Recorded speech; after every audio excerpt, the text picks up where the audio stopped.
episode 1. I think this was called The Ties That Ties Grind. that. Mm-hmm.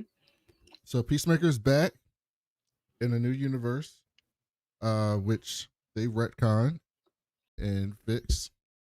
Do you know what retcon means? You know? They said, is it like a red band? No, retcon. Retcon. Threat?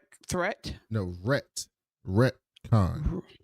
Nope. Don't know. Retcon. It's called retroactive continuity. Oh, that's 1,000,000% what they did. Yeah, it's a big thing. It's a comic book term called retroactive continuity. It happens all the time in comic books. It makes sense. They would have to do that, but they did some it was blatant, which was actually very funny. Having just watched the season 1 before we got to that, but actually, this is what I was telling you about Daredevil when you were asking me about that. What they did with this is James Gunn said there are parts. Wait. Why are you getting into the episode already? No, I'm not. I'm saying James Gunn said that there were parts of the stuff that happened in the past that happened in my universe, and there are parts that didn't. And I will make it clear what happened and what didn't happen. But everything that you saw didn't happen in the universe that exists. That's what happened with Daredevil and Jessica Jones and all those shows. There are parts from those shows that are in the MCU, and there are other parts of those shows that are not in the MCU. They picked and chose the parts they wanted to include. And they basically said, our version of Daredevil had these things happen to him that you saw in the show. But there's stuff that happened in the show that didn't happen to our version of Daredevil that we see in the MCU. And that's what James Gunn did here. Like our version of Peacemaker, there's stuff that happened in Suicide Squad and in Peacemaker season 1 that's part of this universe, and there's stuff that didn't happen or that were different in this universe's version of Peacemaker. So that's what we were talking about the other day when we recorded Foundation. Yeah. I wonder though how. Okay, let's come back and talk about this when we talk about the show. Yeah, because we didn't finish telling them who we are. So before we get into the show, if you listen to us on Apple Podcasts or Spotify, you can leave us a review. If it's 5 stars, we'll read it on the show. Chanel read 2 5-star reviews last episode. So keep giving us those 5-star reviews. They help us out and help people find us. Yeah. You can also watch us. We asked Lil Wayne who the 5-star bitch is, and you guys said us. Is that what we did? Yeah. I don't think I want to ask Lil Wayne that question. I don't think his opinion would be valid. Well, it doesn't matter because that's our soundbite. So it's linked forever. Lil Wayne says who's the 5-star bitch, and it's the people say us. Well, we asked Lil Wayne, but Lil Wayne was asking them. That's what it is. Lil Wayne asked them, and then they were like, "We was watching." Is that what happened? Okay, I thought we were supposed to ask him. So then you can listen to us on YouTube at youtube.com. You can watch us on YouTube at youtube.com/@WeWasWatching, or just search for the We Was Watching podcast. Go and like our video, subscribe to our channel, and hit that notification bell so you can see us go live where we are live now. And I will make sure to get our scheduled streams up sooner on YouTube so that you guys can know in advance to come to the chat. It's all good though. It's the same channel all the time. Same channel, same place. Just make a habit of checking it. Just on Sunday, wake up and check the feed. You know what I'm saying? Like Sunday night, check the feed. Just be like clicking on it all the time.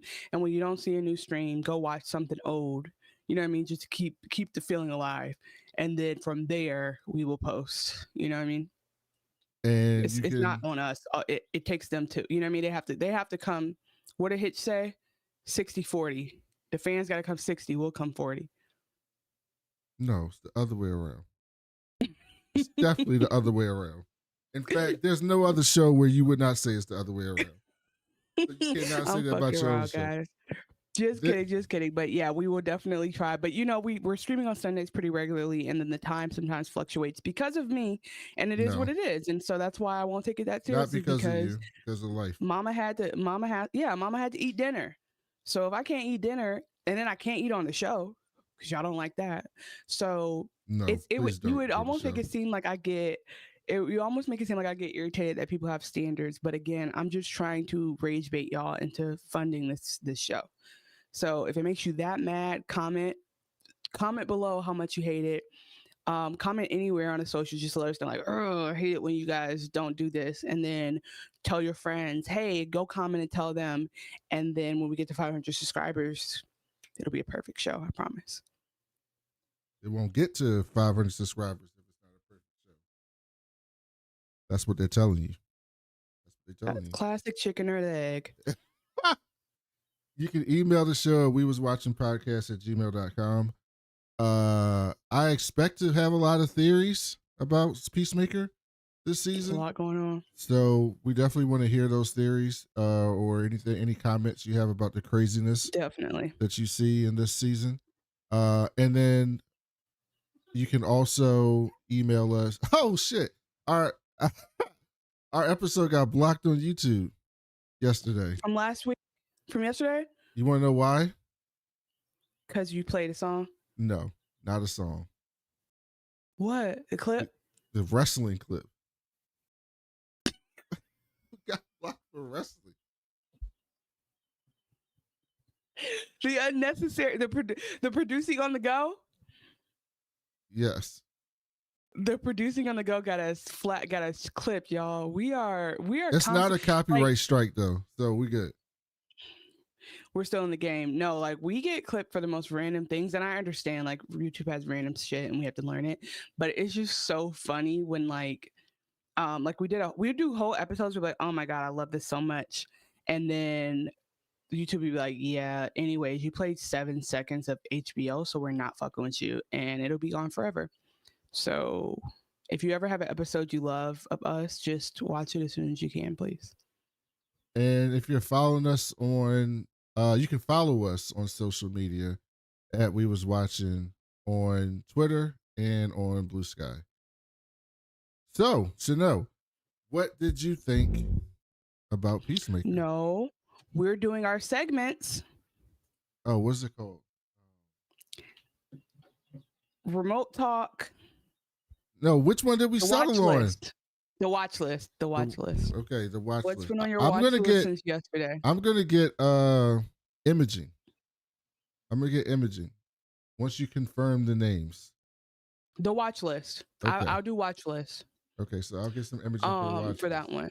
Yeah, we well, since yesterday, guys, we usually stream once a week, but we did yesterday for Foundation because we wanted to do Peacemaker, and I was not done rewatching Peacemaker.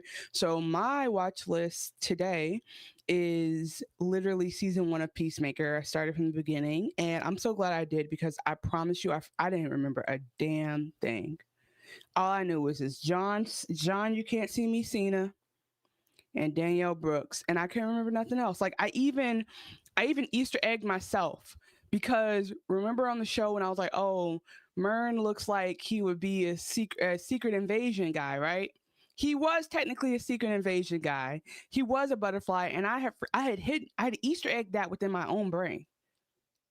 Yeah, which is why I acted like I did when you were talking about it, because I was very confused at why you were saying he's like an alien when he's an alien. This is what I mean when I say like. Well, technically, he wasn't an alien. There was an alien inside of him. Inside of it, yeah, he was more like a Last of Us. But here's what's crazy: when men say they forgot stuff, they're lying. When I say I forgot stuff, I literally, it is not in my brain anymore. Because my thing is, you can't forget your kids' food allergies. You know what I'm saying? That's not something that you're allowed to forget. Or like the day that you told somebody they're the love of your life and you want to love them forever, you should roughly have that in your Google Calendar. You know what I'm saying? But like, remember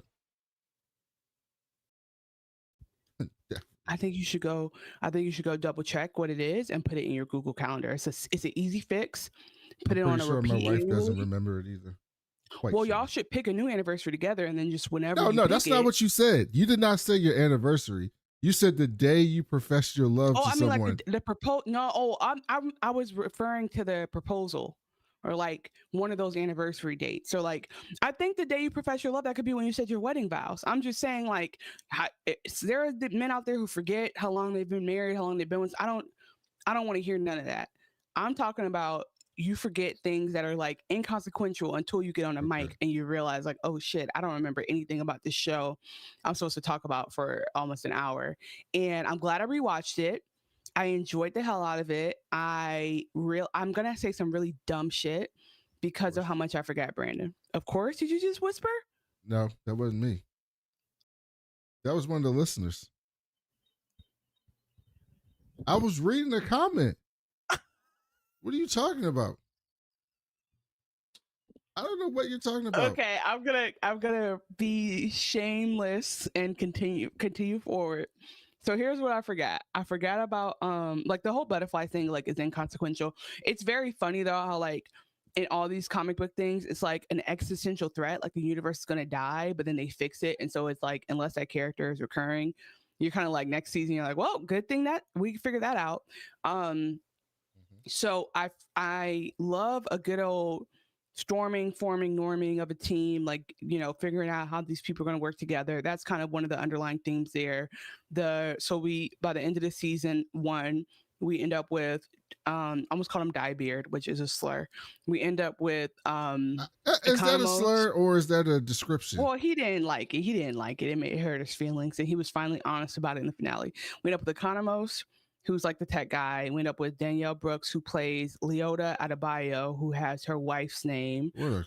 who she's on the outs with in the beginning of the season at least. But season 1 is all about how she's being torn between being like the plant by her mother, Amanda Waller, into this team versus telling her wife and their fur babies that she wants to be home and she's just doing this because she has to. So that is a very interesting dynamic for this character. So Leota, where they call her Adebayo at odds. And then what's her name? Homegirl. Hardcore. Amelia Hardcore. She is hardcore.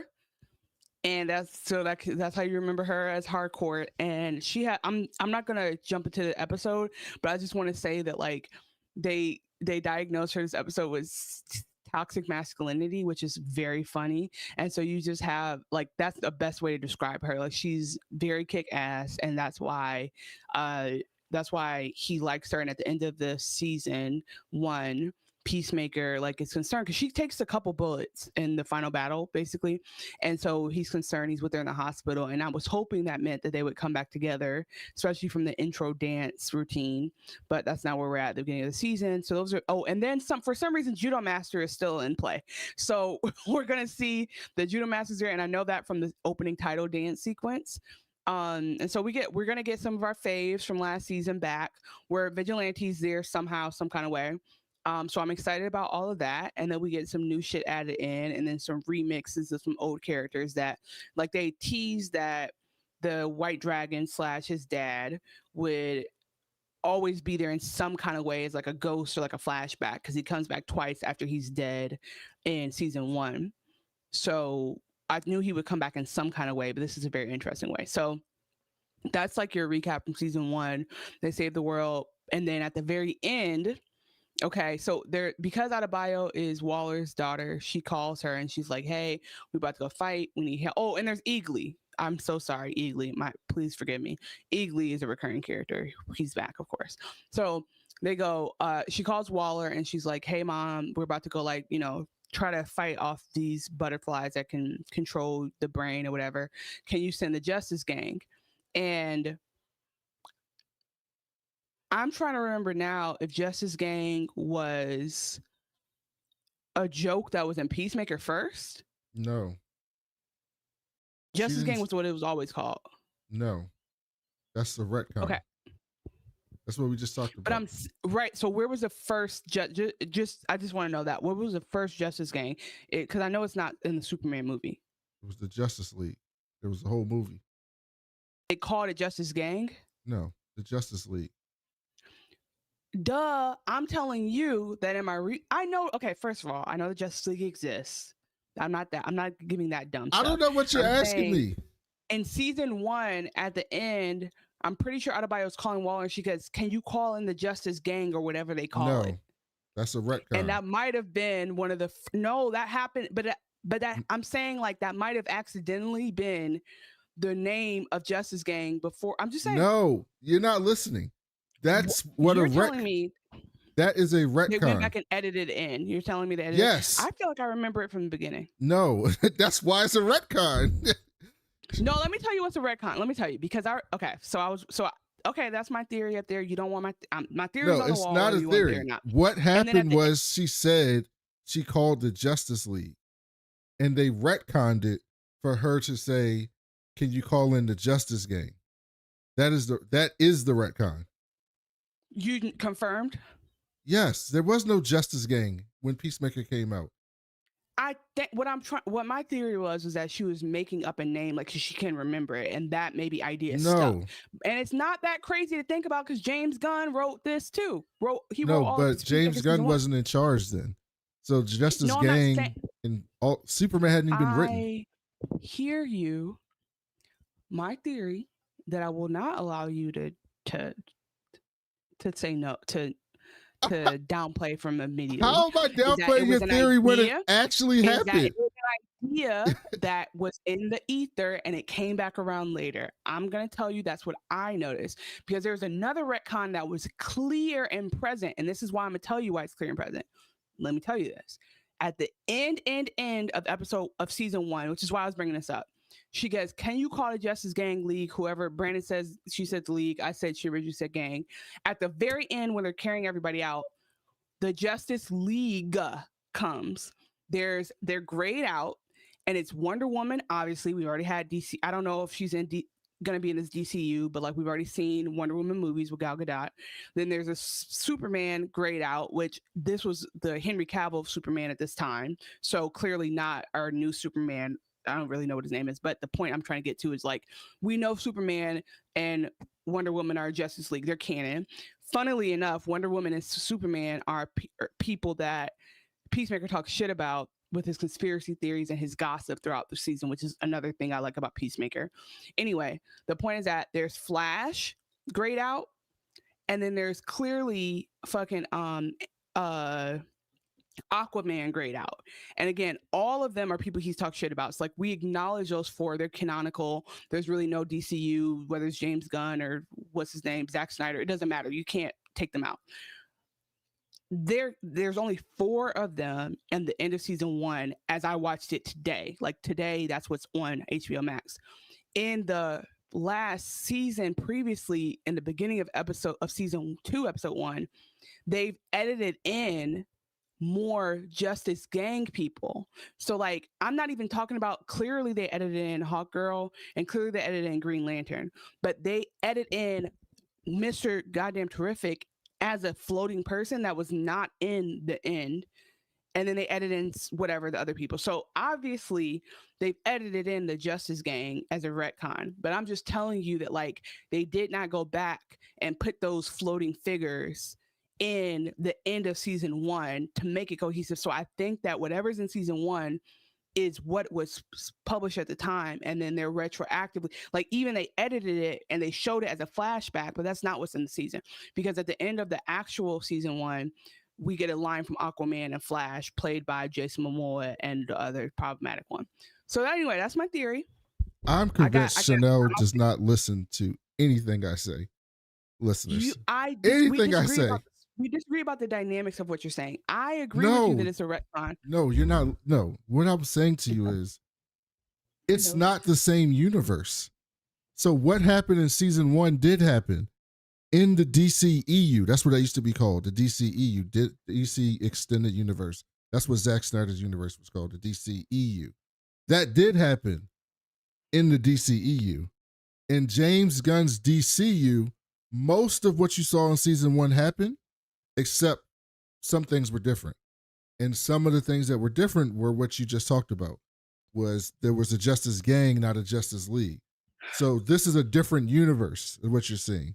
But most of what season 1 still happened to this version of Chris Smith, Peacemaker, except a few different things changed. Okay, so you're saying that he's going from DCEU to DCU between season 1 and season 2.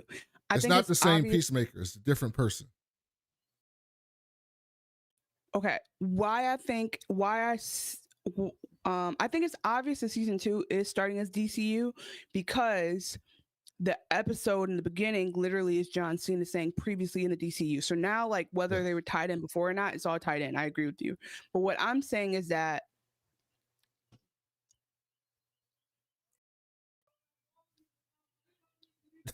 I'm not 100% convinced that, and I'm sure you've seen James Gunn say it on an interview, but I'm not 100% convinced because of how they used a flashback to try to, like, they used a flashback from season 1, and that's the only thing I noticed that was different. And even in the silhouettes, that's what I'm saying, grayed out the silhouettes, the Justice League was in there with the Justice Gang. They added the gang to the league at the end. So I'm just like, they didn't. They just had Mr. Terrific. They had they had Supergirl, Superman, Mr. Terrific, Green Lantern, Hawkgirl, and Woman wasn't there anymore.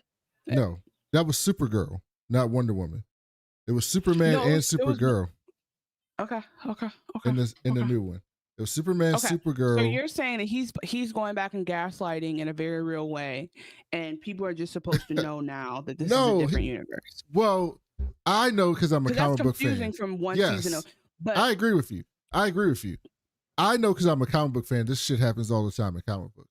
But what he's saying is that universe is that universe. And he's saying, I will tell. I mean, James Gunn said this in the interview. Well, he's not saying it very clearly. Well, James Gunn said this in the interview, but this is how it works in comic books. I will tell you what out of the previous stuff that you saw actually happened.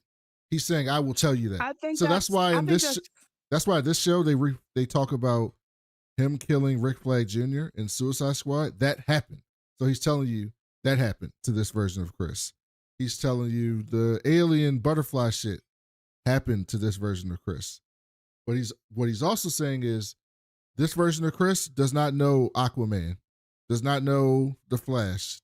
That's not, this version of Chris never met them, doesn't know them. This version of Chris knows Green Lantern and Hawkgirl. He knows them too. And that's who he interacted with at the end of this version of Chris saving the world from the butterflies. This happened. I agree with you. This is confusing to someone who's not a comic book fan, but it's how it works. Well, I think it's way less confusing to just say that they I think it would be a better business decision creatively to go back and say, hey, we're adding in the Justice Gang and adding them to this story from here because this makes sense.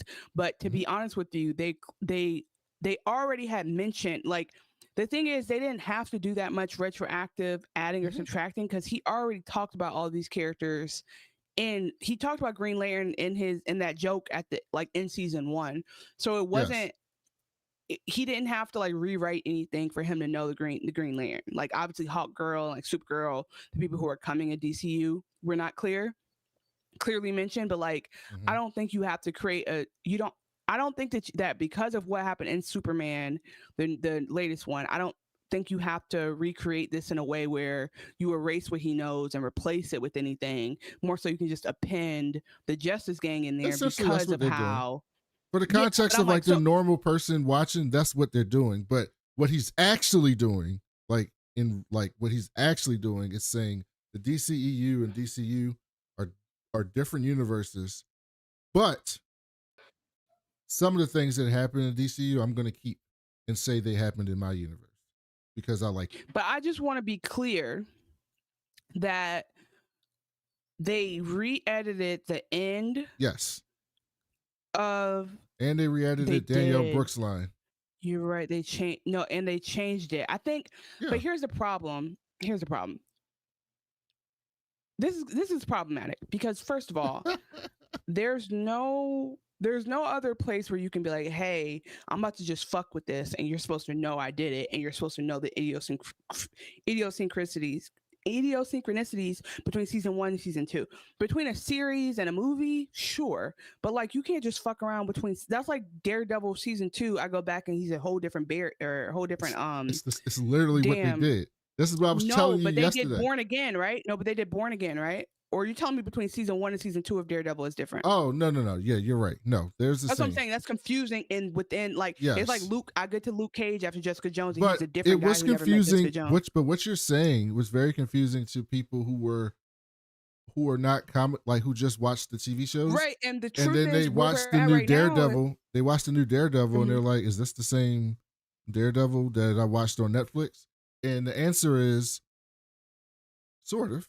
Some of the stuff you saw on Netflix happened to that Daredevil that we saw in Born Again, and some of the stuff didn't happen to that version of Daredevil. No, I think it's way more. I think the general person out there can understand you change the actors in Superman. We heard about it like in real life. Okay, Superman. So I'm assuming this is a whole new series. It's like making another Superman with that same cast and then being like, but in the first one, this didn't happen. It's like that's not well, clear. they do that So all the time though. Because look, remember, well, you're a little too young for this, and I'm not saying this as a joke this time. I meant like the Batman movie with Prince, and then with Michael Keaton, and then they had Batman Returns with Val Kilmer. Those are the same Batman. And Batman Forever with George Clooney is the same Batman in that universe. In theory, but I think the crazy part about it is like you cannot expect people to understand that because if you they don't. No, I agree. No, I'm saying I agree with you. Yeah. And even if they were written that way in the 60s, my point is that we have seen how many James Bonds. When were they written? The 30s, 40s? Oh, you're talking about in the comic? I mean, this is just how comic books work. The comic books. No, I'm just saying, like, you're saying that's how comic books are. Because comic books are the same character. Superman came out in 1939. That's what I'm saying. They're old as shit. So he's the same character from 1939 to now. So many different writers have written him. So they go back and they change stuff. So my point, here's my point I'm trying to make. The way that exactly what you just said, it's a different world, a different writer, because it's either it's different because either the writer is different or something dramatically is different about the universe or dramatically different about the character, the uniform is different, something just changes. So my point is that from who is the new Superman again? David Corn, I don't know his last name. David. What's the first name? Cornsweet. David Cornsweet. David Corn, that's not his name. Yes, his name. Cornsweet? Yes, his name. So between him and Henry Cavill, I came in knowing nothing about DCU, like, okay, this is a new guy. And then also probably James Gunn didn't do the last one. So, okay, I'm expecting But a lot of people didn't, is what I'm saying to you. A lot of just normal people who go to the movies thought Superman and Henry Cavill Superman, this is just the next adventure. But I don't know if but I think that's unreasonable because even in like Hollywood tonight, they were like, oh shit, new Superman. So people know like, okay, they're recast. I guess I'm just saying like people know about a recast and they know that might be something different. I understand what you're trying to say. You're saying like just watch for the differences now. James Gunn is letting us know. I'll give you an example that you may not know about. Jason Momoa was Aquaman in the DCEU, right? Obviously, you know that. Is he no longer? No, he's playing a character called Lobo, the main man. And so you can Google it, but Lobo, DC Comics Lobo, Jason Momoa is playing Lobo. He's going to be in Supergirl, and I think he's getting his own movie. No, they're going to recast him. Okay, but who's Aquaman now? They may not bring Aquaman in, or he's definitely going to be somebody different. So when Jason Momoa shows up as Lobo, it's going to confuse people. There's going to be people confused. They're going to be like, I thought he was Aquaman. And he's not Aquaman. He's Lobo because this is a different universe. But again, for the GP, for the general public, that's less confusing because RDJ, they can do that whatever they want to because he was Iron Man. They killed him. So now when he comes back as a new guy, I'm like, all right, it's going to take me a second, but I clearly know he's no longer Iron Man. So it's not that crazy to recast someone because we've seen it. Chris Evans, right? You're like, okay, I can accept that he's no longer in Fantastic Four. That's a great example. They keep recasting Fantastic Four. I'm pretty sure Michael B. Jordan is not the Johnny Storm to this new guy. I should know his name. I think he's a very good actor, but I don't remember his name. So like, I know those are not like sequential to each other. Correct. That's all I'm saying. You can take advantage of that. A season 1 to a season 2 is a ridiculous way to fuck with us. And that's because most of the time when someone in movies, but also in comic books, they call it rebooting, right? So like, I'm not going to go into a big diatribe because we got in the show, but basically in the Marvel universe, right? The Marvel universe is essentially a linear story. So from 1962, when Jack Kirby and Stan Lee made the Fantastic Four, up until now, essentially, it's the same universe. So the stuff that happened to Spider-Man in right. 1965, if you read the comics now, they may refer to something that happened way back then as happening in Spider-Man's life. It's like one consistent universe. They've done a ton of retcons, is what we call it. They've changed things and did this and did that and changed this and changed that. But the story is pretty consistent, straight line from the 60s. DC in the comic books is not. DC has done like 4 reboots in the comics. They had something called Crisis. They're trying to figure their shit out. They had something called a Crisis on Infinite Earths, where they had like a big crisis and all these Earths came together, and they basically changed. It used to have all these Earths, and they changed the world from having all these Earths to one Earth. They called it Prime Earth. And then they went back 15 years later to saying, okay, we want more Earths. So they called it Infinite Crisis. So another crisis happened, and then we had a bunch of Earths again. And then in 2010, they had what's called the New 52, where they basically were like, this is what they said. These stories and characters are too long and too old for people to know about. We're going to start over completely scratch and call it the New 52. So every character's backstory got erased completely. This is 2010. And they were basically like, okay, we're starting now with new characters. So they went back and did Batman and Superman. They had new backstories and new uniforms and everything. So it's like BDC and ADC if you talk about like time. Yes. Before DC and after DC. Yes. Okay, got it. Yes. And then they had something recently where they were like, yeah, y'all didn't really like New 52. All right, we're gonna bring all their history back again. And so they brought it all back again. So they've changed their time. They've done quote unquote reboots multiple times in the universe. So that's commonplace with DC. A reboot, but what you're saying, I'm agreeing with you. I'm just explaining it from the comic book brain. Reboots don't usually happen in between seasons. So what you're saying is like, this is startling because they went from season 1 to season 2 and it's a completely different universe. It's not even startling. It's unclear. It's like I can roll with the punches. It's just like why can't he just know these people on top of that? But with that said, I take back half of what I just said because I did go back and rewatch. And you're right. She said Justice League in the original, so they're still airing the originals the way they premiered, and then they're retconning. And I just think that what they should do is put a little asterisk in the screen, or like be like this, like it's okay to fuck with us a little bit and be like if Deadpool can look straight into the damn camera and say suck it, then they can be like, hey guys, this is a retcon. Like we know. So when you watch the recap, and she says Justice Gang, did you go, I don't think she said that?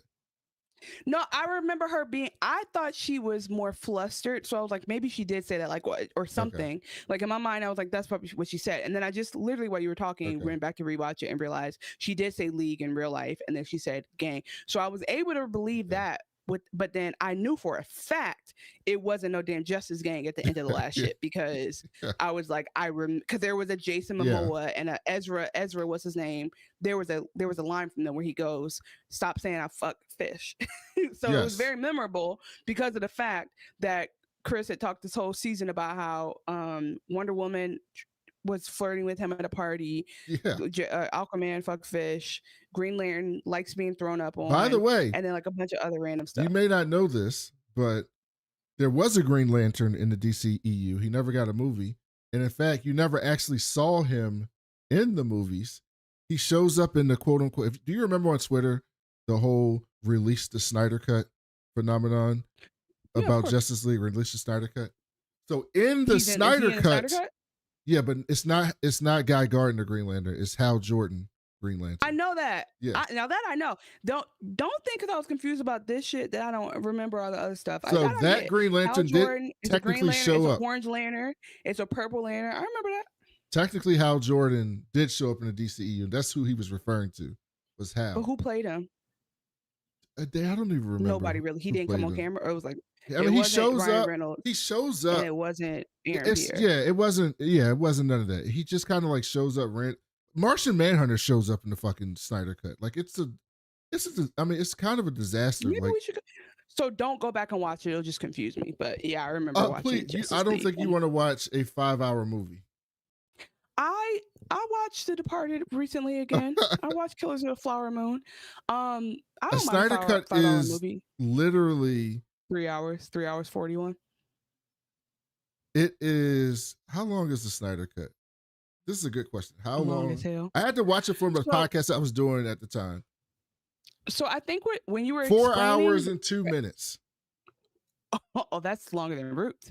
When you were explaining, Yes, it is. I thought that you were just giving me context for like what they were doing. I didn't realize you were saying from season 1 to season 2, they edited a damn recap to gaslight you and make you think this never happened. That I did hear what you said. I just didn't apply it. Yeah, I understand now. That's a great way to take it. What they were trying to do is to say this is a slightly different universe.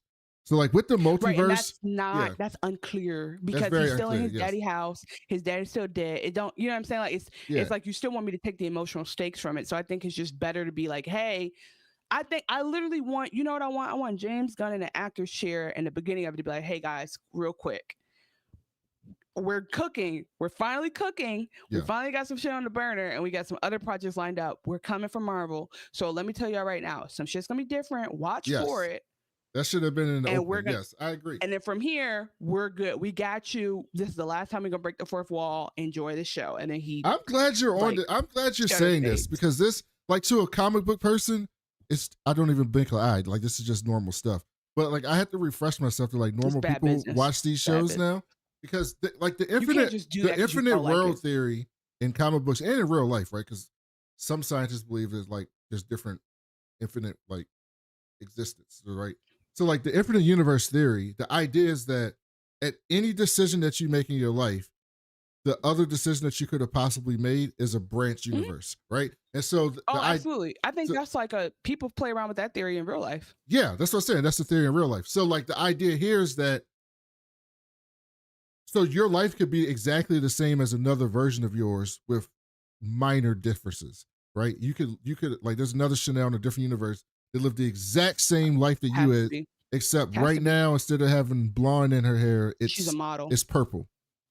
Yep. Like and everything else, she's like literally everything else the same except it's purple in your hair right now. Well, no, I mean if that's then she would be doing there. I don't believe it's one small detail like that. No, she's infinite.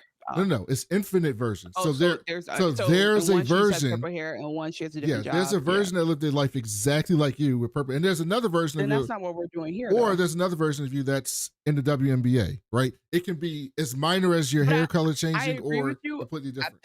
I think what's annoying about that is like the whole butterfly effect of it all. Like when you change one thing, you change a lot of things because my purple hair could be the reason why XYZ happens. And then that changes so-and-so's life over in Japan. So I'm saying, unlike, but that may change it going forward from now, not up until now. It still could change everything going forward. But that's where you get technical with me because I'm like, even the decision that caused me to do purple is different in the past. And then there's also some theories right now in real life science that like the future can, do you know there's studies? Okay. That this is going to fuck you up. There's studies that the future can change the past because they did a study where I don't want to explain it wrong because I promise you it's not bullshit. They had people who prayed for people in the hospital after, like, basically they did a thing. They tried to see like if you send consistent good wishes and track it to patients in the hospital, will that have a difference in outcomes? And statistically, there was a difference in outcomes, which for them was a version of the future can infect the past. And I actually believe in that. But that's the past affecting the future. No, because they well, okay, listen, if I send a good wish to someone in the hospital now, like my mother-in-law. No, that's what I'm saying. They did it later. They didn't do it before they didn't do it while they were in the hospital. They did it after, and they saw I don't remember. Let me look it up. But I'm gonna come back to this. Put a pin in this, and then how would they test? How would they test what happened? I'm gonna get back to you because please get back to me. I'm interested. It's actually real. I go down. I am heavy into this science like nerd shit. So like I want to see this. So please send it to me. You're into nerdy stuff. What? You couldn't tell. So it's like when Adebayo. I just watched the 20-minute video on space elevators yesterday. Shout out to Foundation and the one that Demerzel blew up. So I don't really even want to talk about the second thing because we just spent so much time in the first thing. No, it's fine. We're talking about the show. This was great. I love this. I love this. I know, because you love telling me stuff I don't know. I know. No, I love it because you bring me back down to like get out of the comic book brain into like a normal person's brain. Because me watching this, I was like, yeah, of course they're gonna like. I already knew this. I didn't know how they were gonna do it, but I already knew they were gonna do something like this because I was like, he has to do something like this because this does not exist in Zack Snyder's universe, and he doesn't want it to exist in Zack Snyder's universe. And in fact, you know how much he doesn't want this to exist in Zack Snyder's universe? James Gunn hates, and I don't use that term lightly, hates Jared Leto. Okay? He hates Jared Leto. Jared Leto is not a great guy. I don't like him either. I don't hate him as much as I hate Chris Pratt, but I do not like him. He does. Chris Pratt's one is interesting. We'll get into that another day because I've read all the things about Chris Pratt, except none of those have like ever been confirmed. It's just all rumors. He just went on the podcast last week and said RFK is not that bad of a guy. He's chill to hang out with. Did you see that? Like last week. Yeah, but here's the thing. Before last year, a lot of people that we liked hung out with RFK Jr. But my point is, right now, while people are dying from measles, read the room. Yeah, he's not a room reader. He's not a room reader. No, not at all. He's very bad at room reading. And so it's like, I'm not defending Chris Pratt. I'm not defending Chris Pratt. To that extent, I believe everything else is said about you. I'm not defending Chris Pratt. I'm just saying you don't even know how to. A lot of the stuff that was on Twitter about him is not actually what happened or what was true. It was just like people saw something and just ran with it. But no, what I was gonna say is James Gunn. But I'm not inclined to give someone like Chris Pratt the benefit of the doubt anyway, just to be clear. But James Gunn does not like Jared Leto. And Jared Leto, as we know, was the Joker in the first terrible Suicide Squad movie. Zack Snyder's Suicide Squad movie. By the way, Harley Quinn, Margot Robbie, Harley Quinn, is Harley Quinn in this universe. So another confusing. So she kept her job, huh? Yeah, I'm just saying, like, give another blonde chick a chance. She's also really good at Harley Quinn, to be clear. Yeah, she's okay, but I'm like, give another bitch. She can't be her and Barbie and goddamn. Is she gonna be in the Incredibles remake live action? Like, come on, bro. Can't be that. And also, but here, look. So what I was gonna say is, Jared Leto. You want to know how you know this is a universe? Because he's not coming back as the Joker. Clearly, he hates them. He hates them so much that he made like multiple jokes about his band throughout this show. Oh, that's what that was. 30 Seconds to Mars is Jared Leto's band in real life. Hold on. He didn't know that. No, because I was like, why is this cutscene in here? What is it? Have I been missing cutscenes? And they were just talking, and they're just talking shit about his band because he does not like them. I mean, listen, I love Public Smoke. Like, you don't have to be confused about how I feel about you, baby. Because they say Hollywood is fake, so I encourage people to be direct about their beef in Hollywood. Yeah, Jared Leto's a weird guy. I think he killed it in WeWork though. The WeWork he's about series to be in he's about to be in some like IP movie that's coming up. They just gotta leave. They just gotta like my thing is this. Okay. Ooh, we're not even gonna talk about Peacemaker. Oh, he's about to be in Tron. The new Tron movie. Of course he is. They just keep casting him. I think that the reason why people don't understand why canceling is healthy. Canceling people and celebrities is literally the exact correlation of capitalism that you need in like viewership. Because what capitalism, the whole thing is quality, demand, supply, all those things, you know, whatever, reputation, those determine whether or not your business succeeds. So if you get canceled in Hollywood, that should mean you're out. Some other guy who looks just like you, one of the million starving actors in LA who's right now waiting at a table, gets a chance to be the next Jared Leto because you didn't do it good. Let's move on. That's the whole freaking point. So you want socialism when it comes to Hollywood. You know what I mean? Chris Brown doesn't have to deal with anything he's ever done. He should just be flourishing. But there's another guy who hasn't hit anyone ever who can sing just as good and probably is triple jointed as well. He just doesn't get a chance. That's Chris Brown, I guess. But I'm just saying, like, he can dance real good. He's triple jointed. I don't think that's a thing. But you get what I was going for. I was just going for something there. Yeah. So yeah, James Gunn clearly hates Jared Leto and is fucking funny. Oh, and so this was a thing I didn't know. I didn't realize DC versus Marvel was not like a serious rivalry. Well, no. Why would it be? I thought it was like I thought it was like East versus West Coast. Like, I just really thought it was like, if you work for us, you don't fucking work for them, because there's trade secrets, there's NDAs. So long story short, I was having a virtual conversation with someone, and that's when I realized, oh yeah, I see similarities between Peacemaker and Guardians of the Galaxy. That's the same guy. Well, I mean, Michael Rooker shows up in everything James Gunn has ever done. Who's that? Yondu from Guardians of the Galaxy, the blue guy with the whistle. That guy. Oh, he shows up. We love him. He was in Suicide Squad. He was in Creature Commandos. Yes. He's in this show. Yeah. He was in. I mean, he's been in every movie. He's been in every movie James Gunn's ever done, ever. That's like his boy. So he puts him in every movie. Just like what's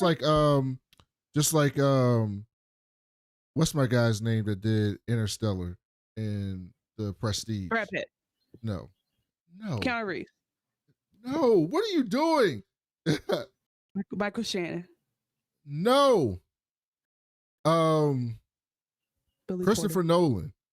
Christopher Nolan does that too. Christopher Nolan puts his boys in all of his movies, his people. Michael Caine is in almost every Christopher Nolan movie. Michael Caine. Because that's his boy.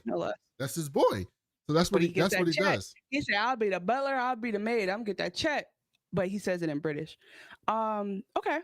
Well, listen, I just didn't realize that. I was very embarrassed because I was like, You're right. You are right. It's just that I appreciate this as a comic book fan, is that James Gunn is not doing a universe where he has to tell us a ton of origin stories and pretend like we don't know shit. But I think it's important. But no, you shouldn't be. I think it's important to explain things like this to people, because a regular person who does not read comic books or not into this shit is going to be like, this is different. Are you fucking with me?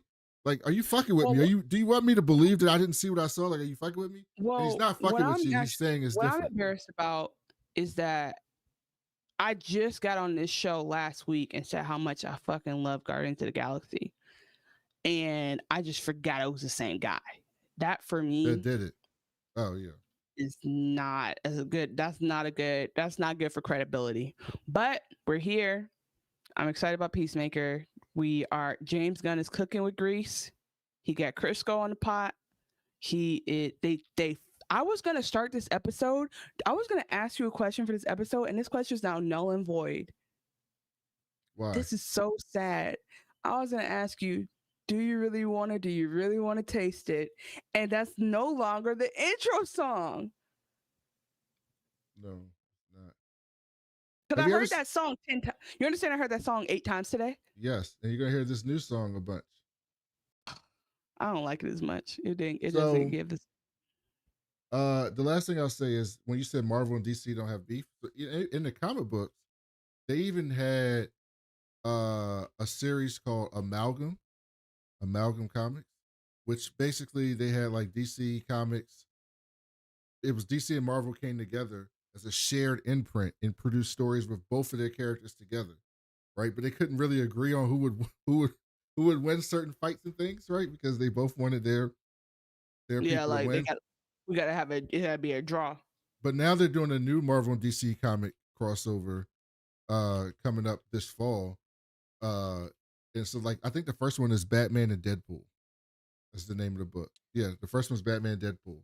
That's coming later this year. Interesting. I mean, that's fair enough, I guess. But like, putting a non-metahuman against somebody with powers is interesting. I do want to say, last very obvious take. It hit me today that Peacemaker is kind of the Deadpool for DC. Yes, because you have super dark backstory. That's exactly what he is. But when I tell you he talks shit, it just really, I'm just so happy for Jonathan Cena that he found this role, because I was with, I don't know if people know this, but I was with John Cena when he was wearing chain around his neck. Oh, were you? When he was wearing ripped jeans. When he was the doctor of thugonomics? I mean, he was teaching basic thugonomics. He wasn't really like specializing yet. He was just like doing thugonomics 101. But yeah, he was teaching thugonomics. I definitely listened to his rap songs and I did not make fun of them. I went to go see him at WrestleMania. I was a stan. And so this is like years ago when I was young. And so then I went to go see The Marine in theaters. Oh, that's an awful movie. And I was supporting him when he was in Amy Schumer's movie. And he said, I look like Mark Wahlberg, ate Mark Wahlberg. That movie is great. What was that called? Trainwreck. Cock Blockers? Trainwreck. No, then he did other stuff. That was Trainwreck I'm talking about. Did you ever watch Blockers? Yeah, Cock Blockers. I saw that. Blockers. Yep. I saw that movie. I think I remember that movie was great. But you just seen him growing. You know, I fucking love Heads of State. Him and Idris Elba are. What was that movie with Lil Rel that he was in? He was in Ricky Stenicki. That's not the movie, but he was in Ricky Stenicki. He's great. I love John Vacation Friends. My point is this. I was with him when he was doing this. And so I just say all that to say, like, I am so freaking happy for this man because I could not think of a role better made for him. Like other people are good in their roles. I don't even feel like Margot Robbie was made to play Harley Quinn. I think she does really good, but I literally feel like when the guy was cooking up Peacemaker in the vault in 1957, John Cena wasn't even born yet, and that role was for him. So the problem was Peacemaker was nothing like this in the comic books. That's why I love this. No, I'm saying that's why I love this. Okay. He was like a serious just like a serious person, not like this funny, outlandish like character, which I think was a great editorial choice by James Gunn to make Peacemaker this character and to cast John Cena because it is perfect. By the way, we get 2 John Cenas this episode. Spoiler alert! Let's get into the show. We get a recap of season 1. They retconned the Justice Gang. We just talked about that. So I don't know if you know this, but the in-universe, okay, the events of season 1 of Peacemaker was happening during what we saw in Superman that just happened. They were happening almost simultaneously, which is why Superman and Green Lantern, Mr. Terrific, and all them showed up late because they were dealing with all that shit that Superman was dealing with in the other country with Lex Luthor and all that stuff. Mm-hmm. So in universe, those things were happening simultaneously at the same time, which is why they showed up late. So everything that we're seeing in the show currently is 6 months after the events of Superman and season 1. Those things were happening at the same time, just for some context of where we are in the timeline. So Eagerly wakes up Peacemaker, and he want to go outside and fly. And Chris is like, dog, it's cold as shit. I'm not finna go out there right now. So then he keeps bothering him. So he's like, fuck it. And so he goes into his pocket dimension and he says, go fly here. Fuck it. By the way, a fun facts, his pocket dimension, that is the same place that they filmed Batman's garage in the Christopher Nolan trilogy, like the Dark Knight trilogy. Like his big garage with the white lights. Makes sense. It looks similar. Yeah, that's the same place. Do you read my text when I send them to you as I'm live tweeting? As you're live tweeting? Like I'm live tweeting to you as I text it. I'm live texting because I described it as Peacemaker co-working in the multiverse. Yeah, that's exactly what it is. Why is everybody and their mom pulling up into this quantum space? I actually thought it was only there. I know they're expanding it out for like the point of the show, but I think it's hilarious that he has like quantum space neighbors who are in there and they're just like, bro, this is just my office. Like, please don't follow me home. They're also tying it to Superman because this is supposed to be the same type of thing that Superman, like Lex built that pocket universe and the Pearls people in. So he goes flying and then Eagerly starts crying and shit, and Peacemaker's pissed. Like, shut the fuck up, Eagerly. I'll let you fly here. Come back home. Leave me alone. he sees eagerly like banging on the door, and then he looks to the right and he sees Peacemaker helmets. He's like, "What the fuck is this?" My thing was, you ain't had to walk that far to get there. You ain't never been to this part of the universe, Pocket Universe. Also, I just assume it's like a JCPenney salons. Like, is there not a directory? Is there not a map? Like, when people get added to it, is there not like an update? I think it's a thing where it's like, if you get access to it, you get access to it, but nobody knows who else has access to it. But I mean, eventually somebody can go around and be like, hey, this guy comes every Tuesday. You know, I'm just saying, again, I would be the person who would make it my job to charge. Because he sees an alien, and the alien, he's like, "What up, bro?" And the alien's like, "I don't know you, bro. I'm out of here." But I think we'll see that alien again because the alien was in the credits. Yep, I love that. The credits make more sense like halfway through the season. You go back and enjoy them, like because I think again, like, did you see who else was in? Did you see who else was in the credits? Is in who? Michael Rooker was in the credits. Okay. No, he wasn't. Yeah, he's playing. He looks like some type of like wildlife character. Really, his boyfriend. He looks like some type of wildlife character. So he's playing some type of wildlife character. And I need somebody to look out for my career like that, bro. And do you know who else was in the credits? My boy was in the credits. Okay. Let me guess. Jamiroquai. Can I make you a fish sandwich? You know where that's from? Wait, say it again.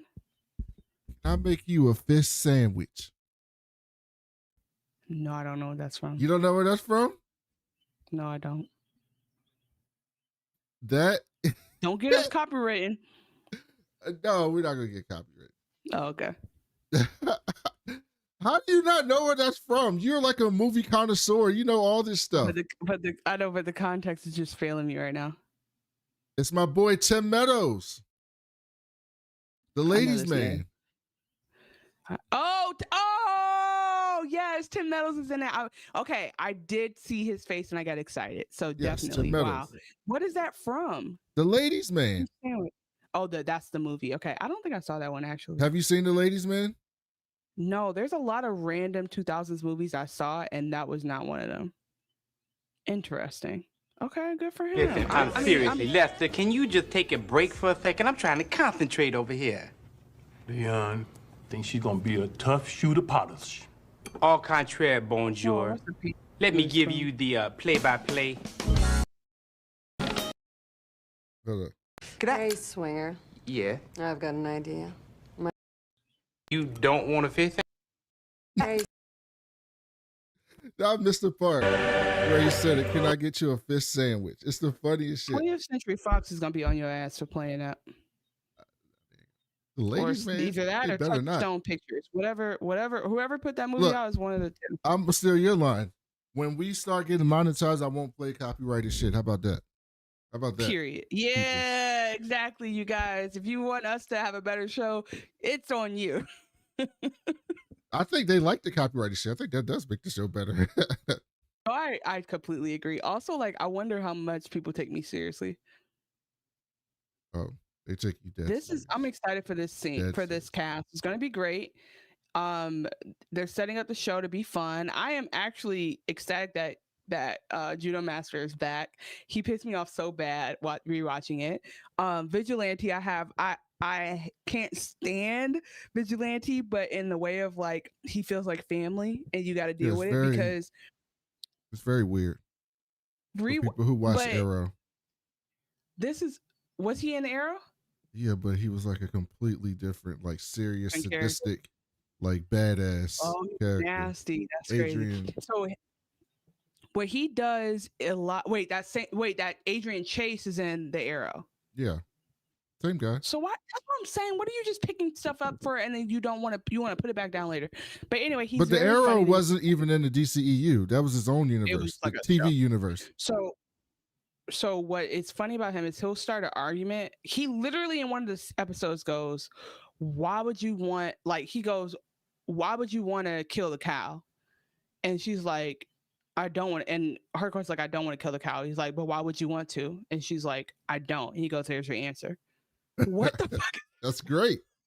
It's so, he does that all the time. And I think writing that has to be really tough because it's like it's so stupid that you have to run a really thin line between it being like, bro, what are we doing?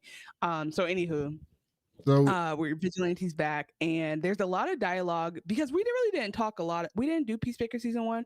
We just didn't talk a lot enough about the fact that that Peacemaker's daddy was the clan master, and yeah, White Dragon. So Vigilante comes in very reasonably in the beginning, like, "Hey, don't you hate black people?" And then he's like, "No, I don't." And that, like, they address that very, I think, in a very interesting way.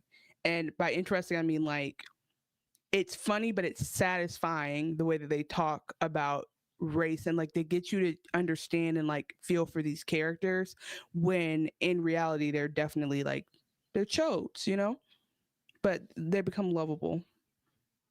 So then he opens the door and it's another universe.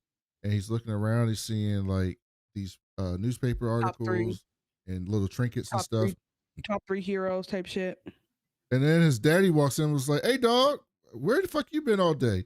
He goes, "You sleepwalking? You okay? You want some milk and cookies?" And he freaks the fuck out and runs out, and then we get the intro. Yeah, correct. Because again, his daddy is dead. His daddy was a bad guy. This dad, and he's seen his dad in visions, but this dad pops up and is like, hey Tucker, hey little kid, little tyke, how you doing? Like his dad comes in with very positive like America's Dad vibes, and it's very disconcerting. And I was like, oh, and that's when I texted you like, bitch, if this is about multiverse, I'm gonna lose my fucking mind because I just didn't know what it was gonna be. And I am actually I think it's going to be confusing. They're probably going to do some stuff that's going to have a plot hole in it, but I'm very excited that it's not just like, okay, random villain, we're fighting for 8 seasons and we have to just see if we can do it. So then we see Adebayo and Peacemaker. She comes to pick him up in her Caprice, and we find out that she's beefing with her girl again. And Peacemaker's like, "So you heard from Kia?" And he's like, "Man, fuck her." Like that's not what she says. That is what she says. She's like, I'm out here doing hardcore shit, and she ain't trying to see me shine. That's what she said. And then Peacemaker was like, maybe she just don't want to see you die. And she was like, what you mean? You see me with a gun? I can handle my shit. Nice with it, bro. And to be fair, we went from in the beginning her being scared to pull the trigger on an innocent man, which she should have been, to her like literally saving Harcourt's life and take like when you think about it, she went through that field and took out all them damn butterflies. She got the butterfly before when Harcourt's throat. Like I just saw this scene, so she is nice with it by the end. And the whole the emotional heights of the first season is her struggling with my mom wants me down this path. I don't know if I trust her. I don't know if I want to be this person this makes me. And she almost loses her friendship and her trust with Peacemaker when she sets him up. And she's like, I don't know if I can make the hard choice. And then you see her now where she's like, I kind of liked it. So Peacemaker's like, yeah, but people tougher than you, they die every day, B. She was like, oh, like you? She's like, no, not like me. People tough like me, they live to their old and they die of old age. But like you, they'll get your ass up out of here anyway. And he was like, but how about Hardcore? You heard from her? She was like, yeah, I just talked to her the other day. What you mean? And he was like, did she say anything about me? And Adebayo was like what? I don't know what you talking about, dog. We ain't even bring you up. You ain't even come up. I ain't even mention your name. We ain't even talk about your helmet this time. And she was like, oh, no, never mind. And so then he starts getting nervous about this meeting he has. He's like, I'm worried about it. Like, these metahumans are assholes. They talk shit about me. They make fun of me. They talk about my helmet and shit. And she's like, look, you are a hero. You saved the world. You got this. You're going to be straight.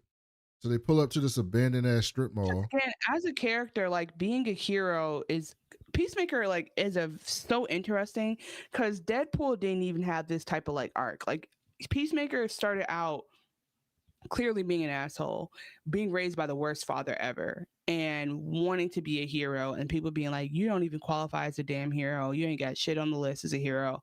And so it matters a lot to him. But what all the things that happened in season 1 happen in their own little universe, to where like if he does want to have like an actual conversation about respectability in the DCU, it's not there. And I think this is like so interesting because it, even though some of this is retroactive, it fits very strongly with the arc they already had this character on. Yes. And so they pull up to this abandoned strip mall, which is apparently the meeting point, and then White Rabbit Somebody in comes a running bunny out. outfit. Oh, is that what she is? She's like a known thing? I mean, she's a she's a random character. But she's been in stuff. Yeah, she's from the Batman comic. She's a Batman villain. Oh, I love that. Yeah, so we see a chick run out, and I was just like, she runs out crying. She looked like she should have been in that movie Bunny Ranch. What's the movie with Rob Schneider where he like, anyway, this. But she's her. I mean, she's based off of like Alice. She's like Alice in Wonderland theme in the comic. Gotcha. Like that's like influence. Okay, yeah, she comes out crying. So you're like, okay, you get the feeling it's giving like American Idol. Like they just said something mean as fuck to her. Peacemaker goes inside for his interview with his panel, which is Maxwell Lord, which is Sean Gunn, James Gunn's brother. Nathan Fillion is Green Lantern, and that's his brother. Yeah, that's his brother. Okay, James Gunn. Is it nepotism everywhere with him? He likes his people. His brother's been in everything. His brother played Rocket Raccoon, not the voice, but like the I'm about to say the he motion does the body. Yeah, like the motion capture was. Because you know, Rocket is my guy. I fuck with Rocket. Was Sean Gunn. Sean Gunn played Weasel in Creature Commandos and in the Suicide Squad movie. Oh shit. He's in like all his, like he keeps his people around. And then Isabella Merced's Hawk Girl. And so then we get this scene. Chris. Oh, either's fine.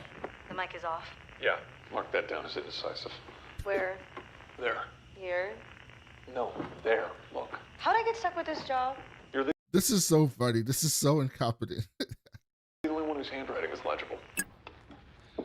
Chris, can you tell us a little about your skills? My skills? That's right. What sort of skills? By the way, even if he can't hear you, he can see you being like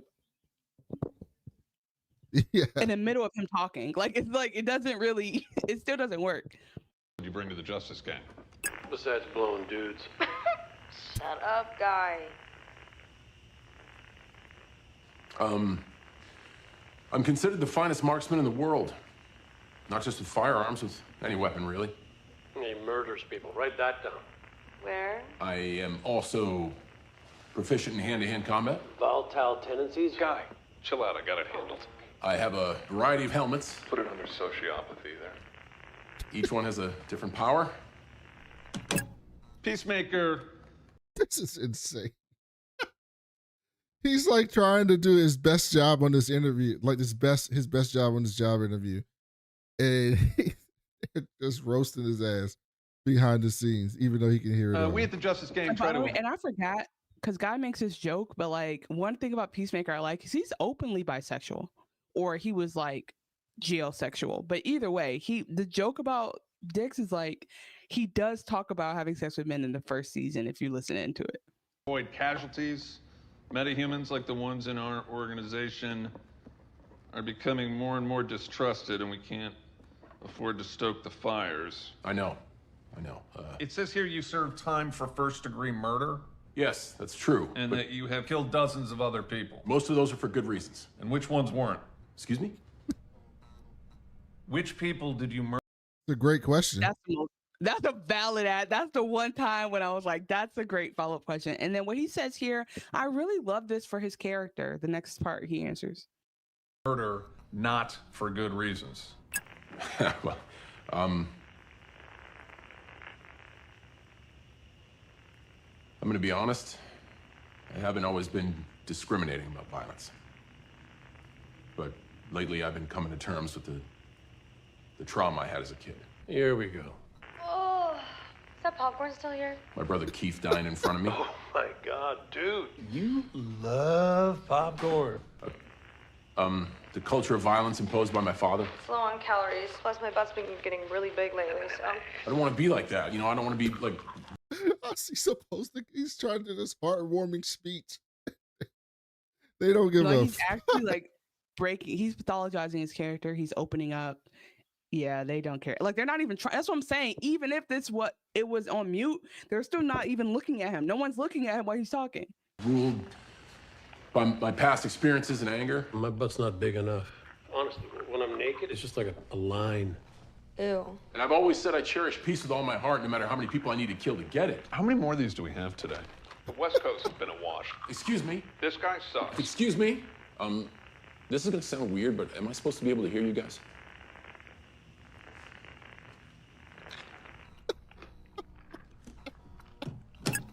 Excuse me?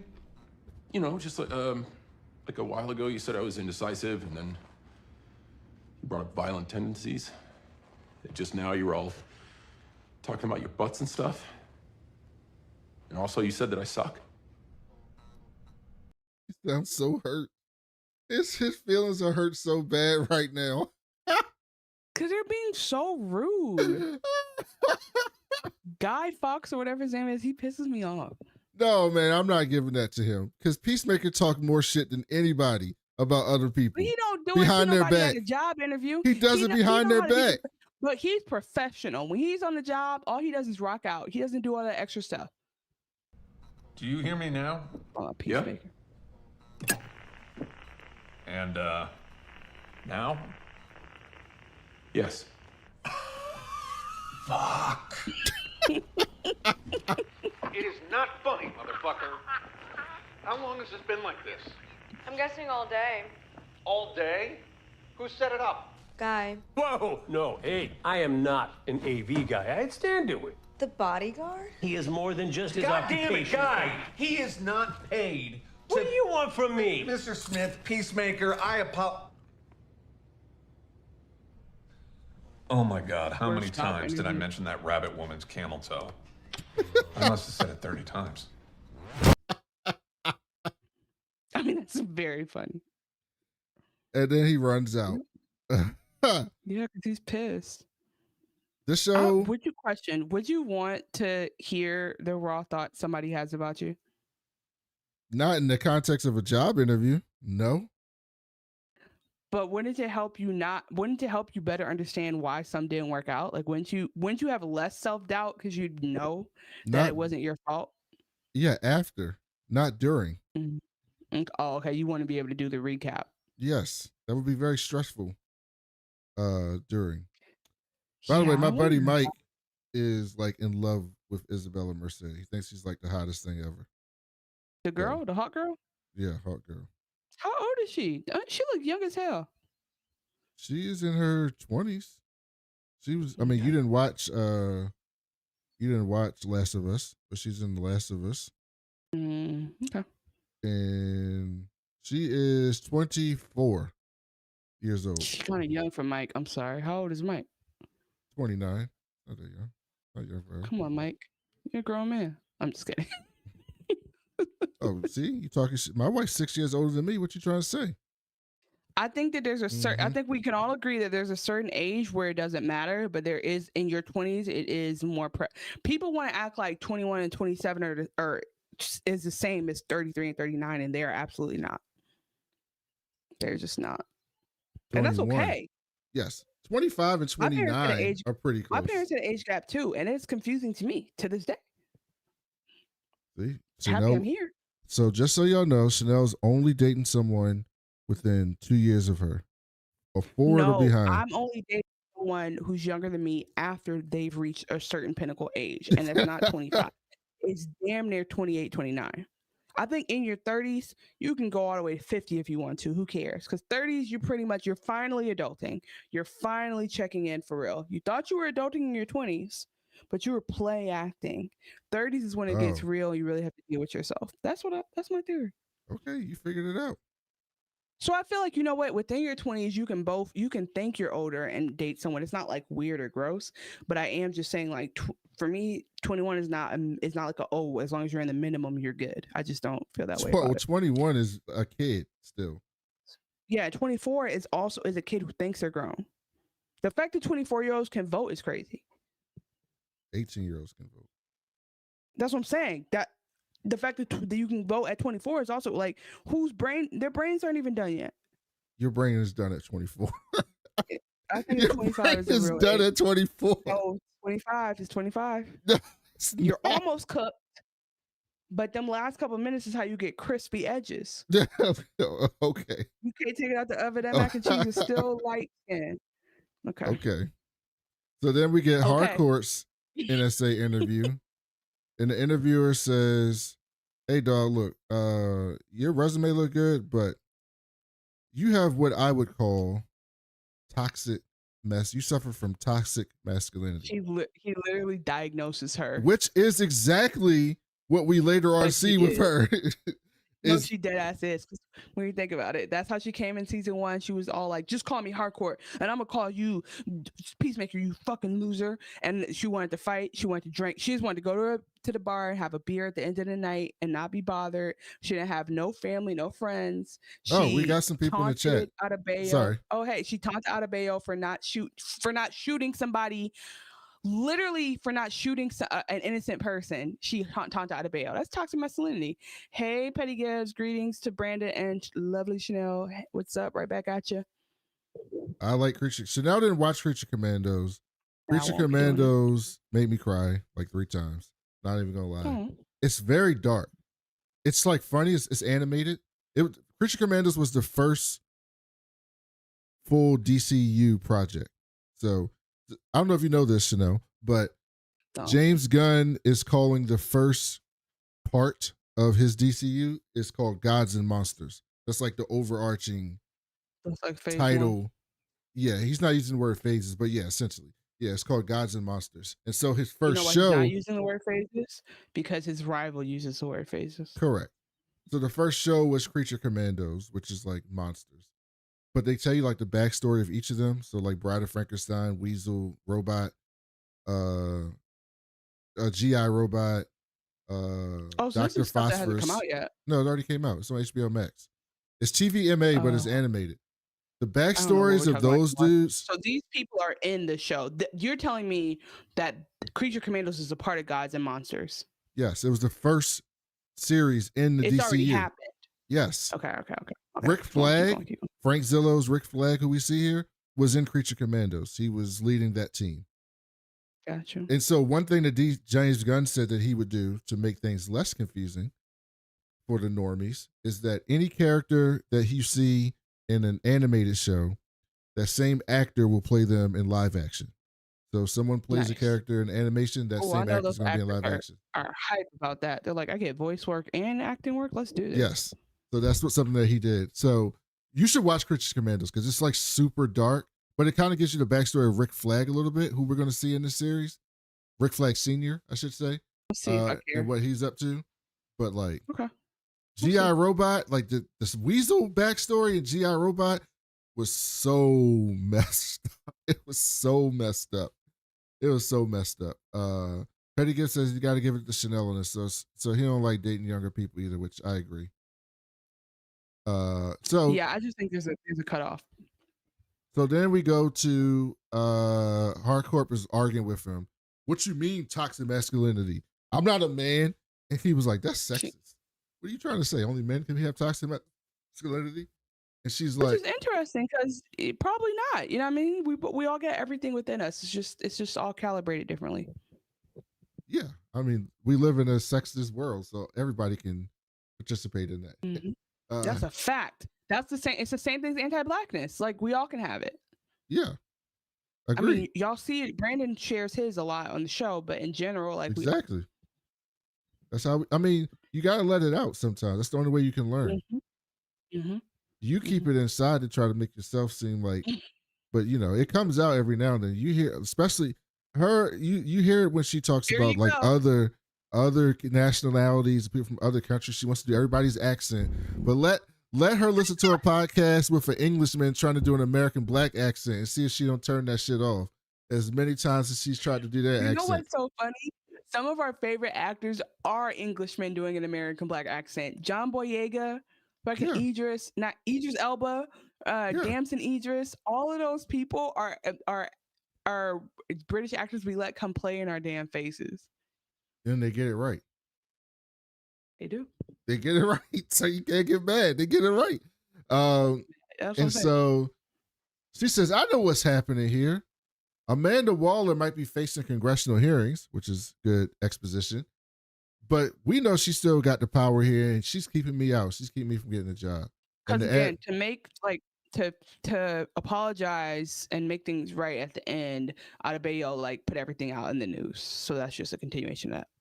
But the administrative assistant comes in and is like, all right, you got it. I'm like, you're getting a little out of hand. Like, come on. And so she walks her out and she says, look, man, you got to understand, we all aren't on this program. Like some of us don't agree with this shit. And we like you. We wish you were here. It's just that,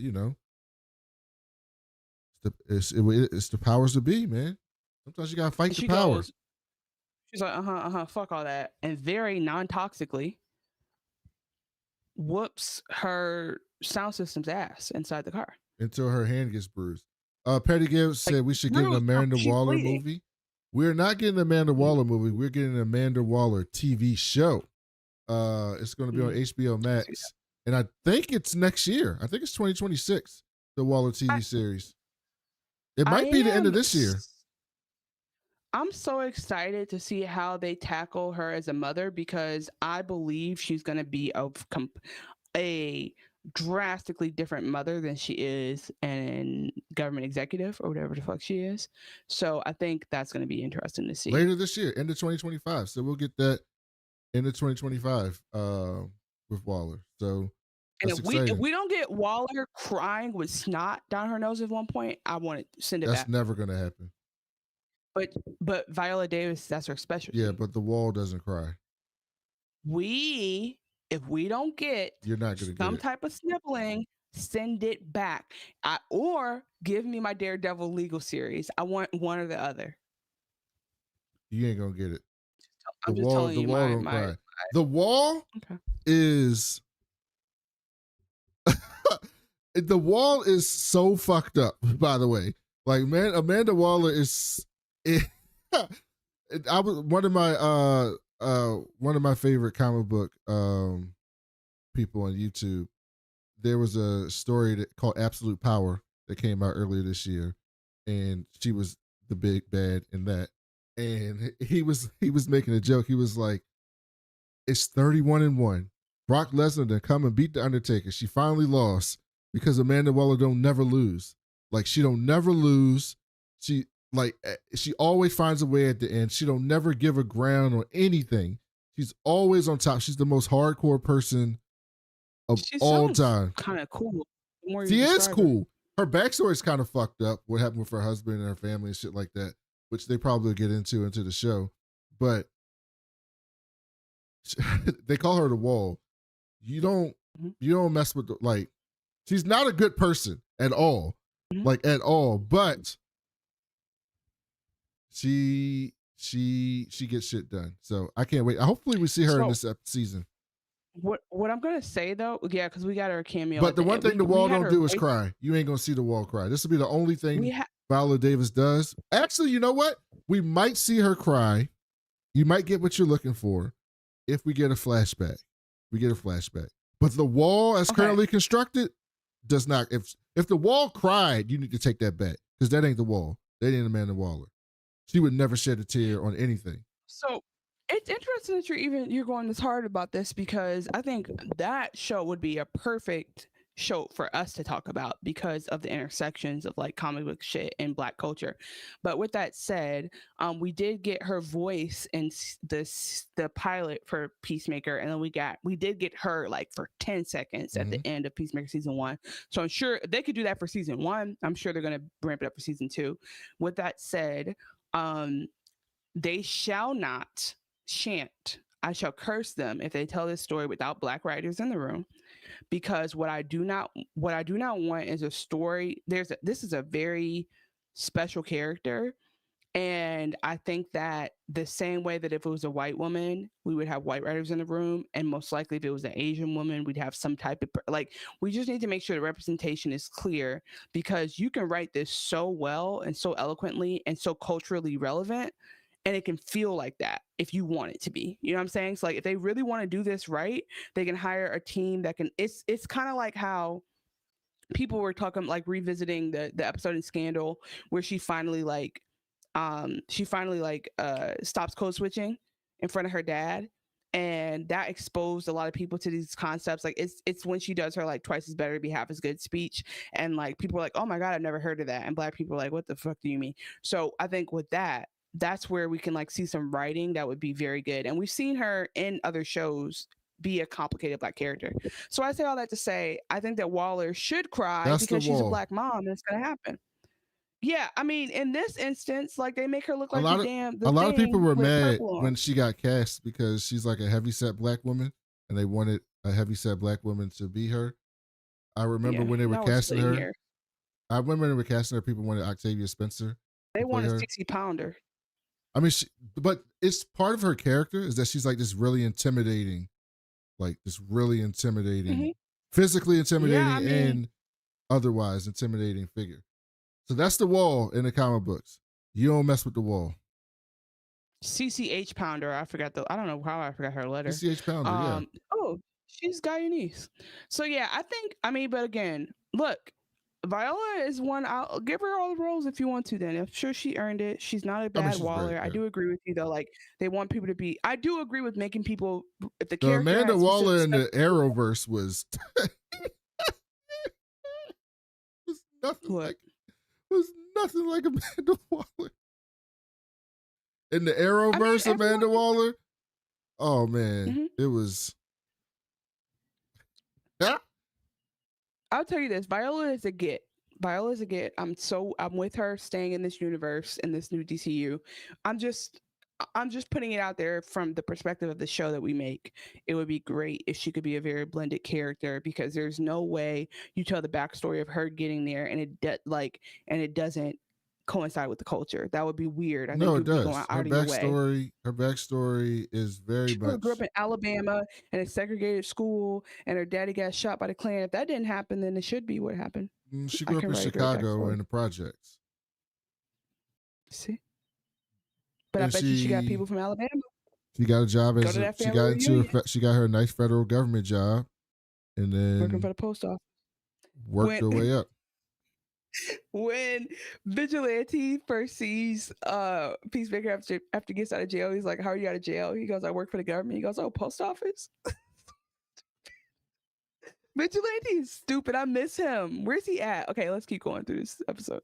So Harcourt goes home and Peacemaker's waiting for him, and they start making jokes about Jared Leto's band, 30 Seconds to whatever the fuck. And they go inside, and she got past due bills on the table. She's living in like this 1-bedroom tiny apartment. And Chris is just like, let me help you here. Like, let me wrap your hand. Like, it's like this very romantic, soft, warm moment. And he's like, he cares about her. So is there anything you want to talk about? She's like, so that's why you came, just to ask me about my interview and shit? And he was like, yeah, unless there's something else you want to talk about. She's like, what the fuck else would I talk about? And he's like, I don't know. Maybe what happened the other night. She's like, what happened the other night? On the boat? What happened on the boat? I was drunk. I don't remember shit. She was like, oh, you don't remember, huh? You don't remember me? You don't remember me? And she was like, I mean, whatever happened, it was all right, but that was it. She's like, you don't remember a lot. You remember a lot for not remembering nothing that happened. And she was like, yeah, but whatever it was a mistake. And she was, oh, you calling me a mistake? That's what you're saying? No, she said it was a fuck up. And she says, in the end, that's what it was. And he was like, all right, that's all you saying? Fine, cool, I'm done. Peace. And storms out, goes home. Toxic masculinity. That was very toxic That was something a toxic man would say. Absolutely. And she says, he goes home, he opens up he gets his bong out, he does a hit of the bong. The weed's not good enough. So okay, I don't even know if that was weed to start with because it was not green. I was really like, what am I seeing here? Okay, so then he goes, oh, I want the harder stuff. Weed wasn't good enough, so he opens up his cabinet. He has a Ziploc bag that says "For a Rainy Day" with Coke. Starts doing a couple lines of Coke. And then next thing you know, we got. Let me tell you something. I was walking around. I was trying to catch up to this episode. I was almost there. So I was walking around the store watching this. And then we get Herogasm. And that is what delayed this podcast starting today because I said, oh, I can't finish watching this in Myers. I'm gonna have to leave and watch this. So yes, Herogasm. We had a full just because, by the way. But that's how he get down. You know, he's in a lifestyle group. You know, did you know that? Is he? Chris Smith's in a lifestyle group. But he didn't seem like he was into it. He just got stuff on his mind, I guess. And there's a lot going on. Well, no, he gave a fist bump to the dude that was getting rode next to him. He was like, "Good job, buddy." And there's but I mean, he wasn't. But again, his heart wasn't in it. Everybody there's naked. There's like this black woman that's just like dancing by herself. There's people fucking. Having a good time. There's people kissing. There's man on man, woman on woman, woman on man, woman on man on woman. There's you don't have to. We understand it's an orgy. No, just like there's woman and man. There's also like guys just jacking off for no reason. Off to the side. Which is realistic. I feel like, I mean, I've never been to an orgy, but I feel like if you go to one, there's like opportunity for you not to be by yourself. Go over there. Well, some people don't want it. That's what I'm saying. Some. It seems like a party. It seems like a party to me. There's not as many rules as you're making. There was a dude butt ass naked sitting on his counter eating yogurt or something out of his fridge. Now that's okay. Now actually, that is a rule you broke because why are you eating food at this orgy? Bring your own food. Don't be in my fridge. Don't be in my fridge. But he was hungry. What are you supposed to do? You know how much He's I gotta naked. clean up anyway, and you're in my, and now I gotta go to the store too.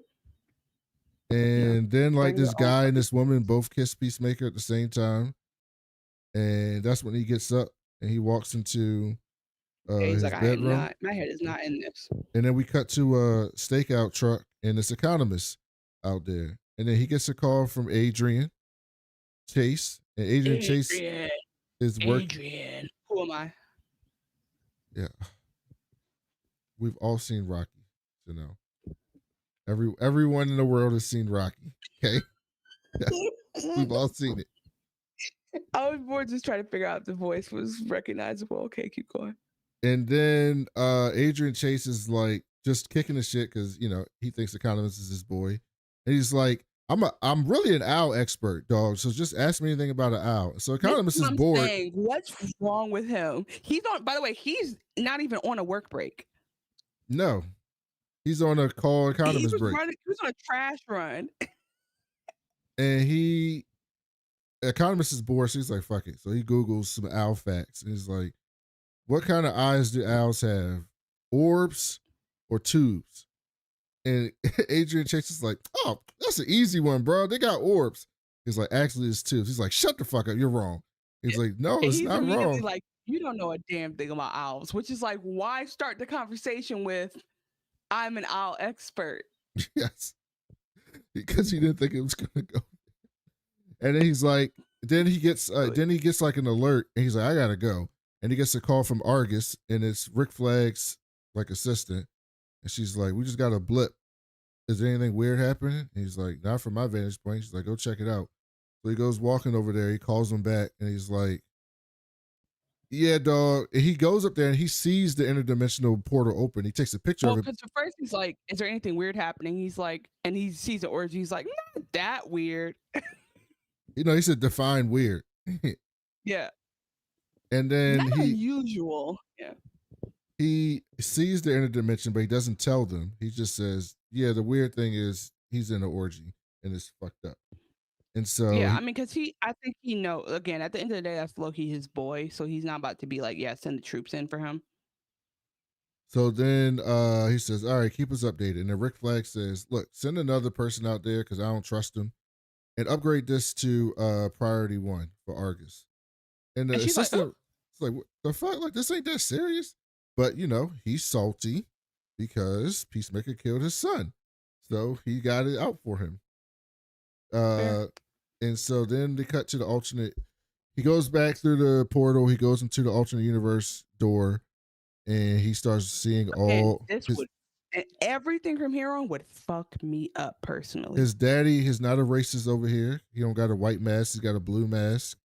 They look like they're like the Trinity of that universe. Because I didn't know who the third person was, right? So I'm looking at the intro, and I'm like, I see a girl dancing with the dad. I'm like, what's going on here? I did not anticipate. I just wasn't thinking about it. He goes outside. He sees somebody pulling up. Person gets out the car, walks up to him, gives him a hug, and it says, "Dead brother Keith." And then his dad comes out and is like, "Oh yeah," he was like, "I thought you was in Bloodhaven, dog." By the way, Bloodhaven is the city of my favorite comic book character. Who? Bloodhound? No, Nightwing. I was just saying. You don't know Nightwing, but like Nightwing's the greatest. What you think he was out there doing with Bloodhaven? Oh, hanging out with Nightwing. What? Okay, so according to the direct.com, Peacemaker season 2 Bloodhaven reference, because it happens twice, sets up 4 key DC heroes for the DCU. One of them being Nightwing. Well, who do you think the other ones are? Probably Batgirl. Come on, Batgirl. Okay.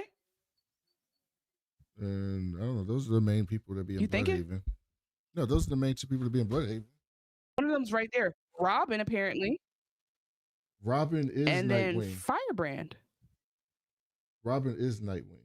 Okay, but they're saying they're calling. Well, Tim Drake maybe it's Tim Drake.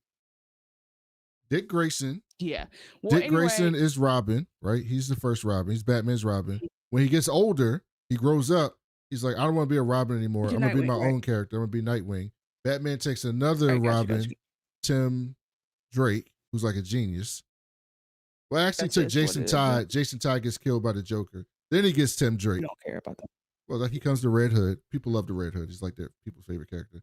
Then he gets Tim Drake, who's like a genius, who he picks up and helps, who's Robin. Then he leaves. He gets older and becomes Red Robin.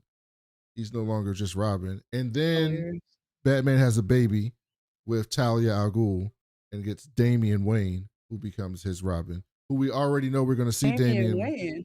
We already know we're going to see Damian Wayne because James Gunn said the Batman movie's called Batman Brave and the Bold, and Batman's going to be a daddy, and his son's going to be in the movie, and he's going to be Robin. And it's going to be Damian Wayne. So we already know we're going to see Damian. I'll never get what I want out of this, which is a Wayans playing that role. A Wayne's brother playing Damian Wayne? Just a Wayans. Like there are multiple Damon Wayans and Damian Wayans in that family. I just feel like it's the perfect way to pull our community in. Just saying.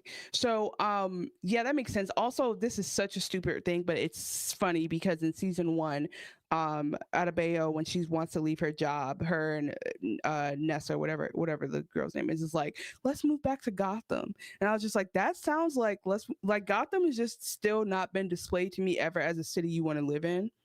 Who did the Joker beat with a crowbar? That was Jason Todd. He beat the shit out of him with a crowbar. Matter of fact, you know what happens, cool. In the comic books, people didn't like Jason Todd. So DC Comics did a vote. And they were like, you guys should we kill him? Yeah, should we kill him? And the people voted to kill him. And then the next issue came out. This is in the 80s. And the next issue came out, and the Joker beat the shit out of him with a crowbar until he died. And then 20 years later, in the comic books, he goes into I forget. It's like the tip of my tongue. I don't know. Comic people would be mad at me. But he goes into the pool, the Ra's al Ghul's pool, Lazarus Pit. He goes into the Lazarus Pit. Lazarus Pit brings him back to life. But he comes back to life as the Red Hood, who's like this dude, don't give a fuck. He uses guns, he shoots people. He ends up making up with Batman. He's part of the Bat family now, but he don't really get down with Batman's no killing rule and none of that shit, but he's still part of their family. So he's back. So that's Jason Todd. He's a very popular character, Jason Todd. People love his outfit too. So that was a bit of a side. So he's walking around. He sees that these they like the real heroes of this universe. Like they all over the place.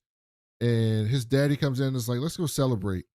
and they're telling stories about when they were young, and he's so warm, and they have like such a healthy relationship. And our Peacemaker's like, what the fuck is this? This is He's shook as hell. He's like, this ain't my daddy. He's having first time experiences in his life. This man's pushing 50 and he's hearing I love you for the first time in his life. Absolutely. So then they cut to Harcourt at a bar. Some guy tries to holler at her. She ain't in the mood for that shit. And she just starts talking cash shit to him.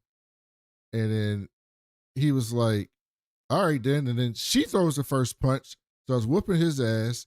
Then starts whooping somebody else's ass. She wanted some action.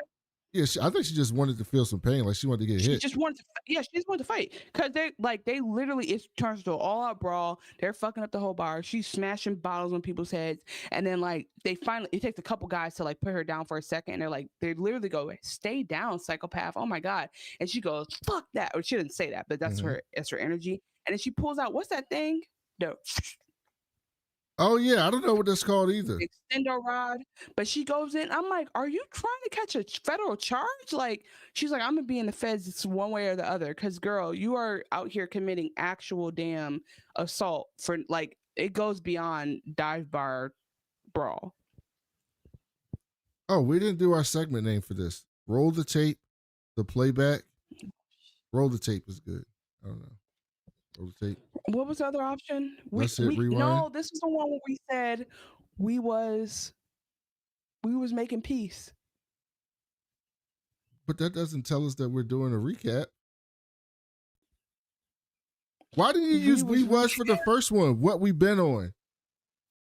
Oh, that's what it was. Okay, what we been on. I actually like. That's not using we was, but what we been on. So take out watch list. Watch list. What we been on. Yes. Okay, let me text that to you because I'm gonna forget. I already got it. I sent it to you. Well, I've been looking at the wrong text. And then this is roll the tape. Roll the tape or the playback. Let's hit rewind. Tapes. I mean, roll the tape is that play. This is the playback. I like the playback better. Roll the tapes is giving bravos because they'll be at the reunion arguing about something. They'll be like, Andy, roll the tape to prove that I said it. So we could do the playback. And then we got the messiest moment. And then we got this. I actually have a drop for this one, Chanel. I'm playing it early, but I got a drop for one of our superlatives. Brennan got impatient. Yes, I was a member, but I was forced into this way of life. Hey, look, I've been dealing drugs ever since I was 12 years old. See, I didn't have the chances that you have, Miss Hawkins. Yeah. And that's for what? See, now y'all know now y'all know who likes black culture and black history and black movies and who don't. Now we know. Everyone listening up. Petty Gibbs is laughing at you right now. Everybody else in the chat's laughing at you right now because we all know what that is and where that's from. Okay. And you don't even know your own superlatives by that. Shameful. I might take your black card for that. I might take your black card from that. You can have it. I'll print another one. I might confiscate that. I'll go get a fake. Hawkins. I'll go and get a fake. You take that. I got a state ID. I don't care. Wesley Snipes is rolling over in his grave, man. He's rolling over. Even though he's not even in the grave. This is an obscure line. Is this from New Jack? This is not from New Jack City, is it? Yes. It's not an obscure line. It's a famous line. Oh, it's a famous line. Okay. Oh my god. No, there are some movies that I watched as a child and I actually didn't commit them to memory. And it shows in my sense of humor because the shit that I do remember is like random. I remember stuff from like white men who used to be on SNL. Like I have been programmed. I see y'all. See who it is. See? I mean, I'm not gonna lie about it. And the rest of us, we enjoy black movies. You know, that's right, Petty Gibbs. That's right. He said, "Damn, Chanel." Just damn. That's all you can say. I think I watched it too young. The thing is, like, again, I don't know what's confusing about this. I watch stuff and I forget it. I watch it to let it go in my system, and the only stuff that's programmed to stick there is stuff from church, which, someone owes me an apology for that, and stuff from like when I was 12 to 13 that people told me was cool, and I like got obsessed with when I started getting into comedy. So like everything else is just, you might as well be shooting craps with me to see what's sticking up in there. The uterine walls are shedding, honey. It's just always, it's always out of my system. So all I can say is I probably need to go back and watch that as an adult again. Can't even give out the Nino Brown Award. So okay, I'll go back and watch it. Relax. You should go back and watch it. We should review New Jack City. We should. That should be our first Patreon review. New Jack City. And make people pay for it if they support us. Not because we, just to support us. So they would like it. They whooped her ass, threw her outside in the bar. I also think we should do an episode where we eat the whole time because somebody's into that sexually. I don't want them to listen to my show if they're into that. Somebody's into that mukbang at ASMR. You can't do a mukbang podcast. Somebody, you can do video on Patreon. No, but it can't be a podcast. It's a mukbang. All I'm saying is $5 for it's content. Somebody want to watch us eat. I'm telling you right now, somebody want to watch us eat. It could be one human being, but somebody will pay $5 to watch us eat and talk. See, now y'all know what Chanel does in her free time.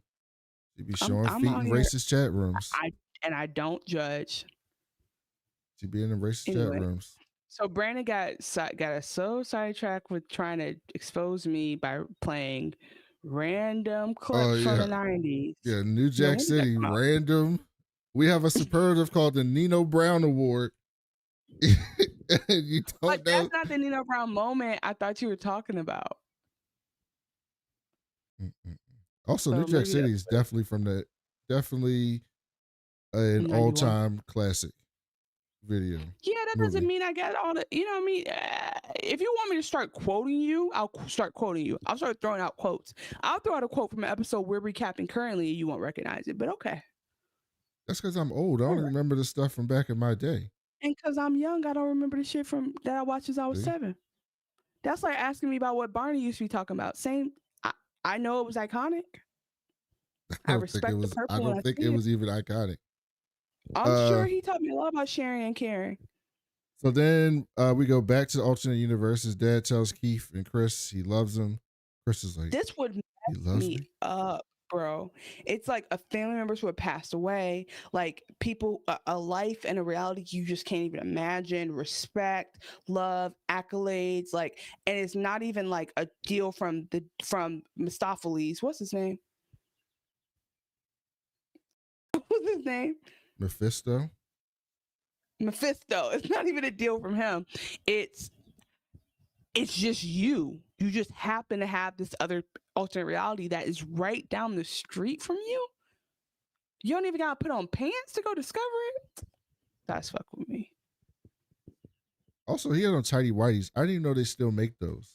I thought everybody just wears boxer briefs at this point. I don't care what he used to pump back in the day, because you know how a lot of the early wrestlers like felt a lot of pressure to do steroids. His butt's looking great. Yeah, John Cena looks great. He's almost 50 years old now. Then Keith asks, there was a reality show called Total Divas when he used to date one of the Bella twins, and he was on it. Sometimes it's like, he was a dick talked about this? to Nikki Bella. He was not. She was annoying. He just told her, "I'm not getting married again. Quit bringing this up on camera." Keith asks if you're still talking with the ex. We find out later the ex is Hardcore, who looks completely different in this universe. She got a dress on in the picture and shit. Then we cut back to the economist meeting with Adebayo, and he's like, "Look, dog, I ain't show this shit to him because he following him around. He's all like cut up in it. I don't care. But this blip happened before, and I'm in trouble if I don't show him. I don't know what you want me to do." She was like, "If you just want me to talk to him, just say that. I'll go talk to him. I'll figure it out." He was like, "Oh, thank you." And she was like, "Because, I've seen what Waller did to you in Hardcore. I'm not trying to have my life messed up. Like, I'm good." And she was like, "Can you airdrop me the picture?" So he airdrops her the picture, but he mistakenly airdropped her a dick pic. She's like, "What the fuck, Economist?" She's like, "What is this?" Which I would have poor thing, because what if she had been like, "Oh, you know what I mean?" That could have been great, but she was like, "What's that?" So then, back in the alternate universe, he's going around the house, like looking at everything that's different. He goes into his room. He sees like how everything. This is what I'm telling you. Like things are just can be slightly different in another universe. So Still it's got like Hanoi Rocks, but it's spelled different. The band Scorpions is with a Z and not an S. It's pour some honey on me, not pour some sugar on me. On the picture on the wall, there's Hanoi Rocks with a ROXX instead of a ROCKS. Yeah, Hanoi Rocks was big in the season 1. And then the real that Peacemaker comes in. He's like, "What the fuck are you doing here?" And there's this super long pistol. They get into a chase. He has way more gadgets than our Peacemaker. He can fly. He's got these magical like stars that cut up his back. Yeah, he has these like ninja stars that literally run like gears and machines. Gears, yeah, and yes. and fucking yeah. I'm like, damn, they whipped him up. They go into the pocket universe. He's got him cornered. He starts whipping his ass. He pulls out his Wolverine claw, and our Peacemaker hits his chest to set off his flight thing, and it shoots him up into the sky, which impales him on this spike. He drops down. To be fair, he was about to deliver a lethal. So one thing, just because this may or may not be important to you, he said, "Who are you?" And he was like, "I can explain." And before giving him even a second to explain, he goes, "Oh, you must be a shapeshifter or something." And they start fighting. Like, he doesn't give him a chance. And so as he has our Peacemaker on the ground, he's about to like do a fatal blow. Like, he pulls out a sharp thing that Brandon was saying, and like it's about to literally kill him. So to be fair, it was not like it was an accident, but it was like he was defending himself when he didn't have a chance. Like, there was no chance for Peacemaker to like get out of this. So yeah, he ends up accidentally on purpose killing the Peacemaker from the other universe by making him fly up into the air into a gadget that like kills him. And there's this really weird, sweet moment where he's like cradling him as he dies. And then they don't even get to talk though. They don't even get to be like, "Hey, bro," like, but like he just dies. That's the end of the episode. So now, do you think he's going to try to take over that Chris's life?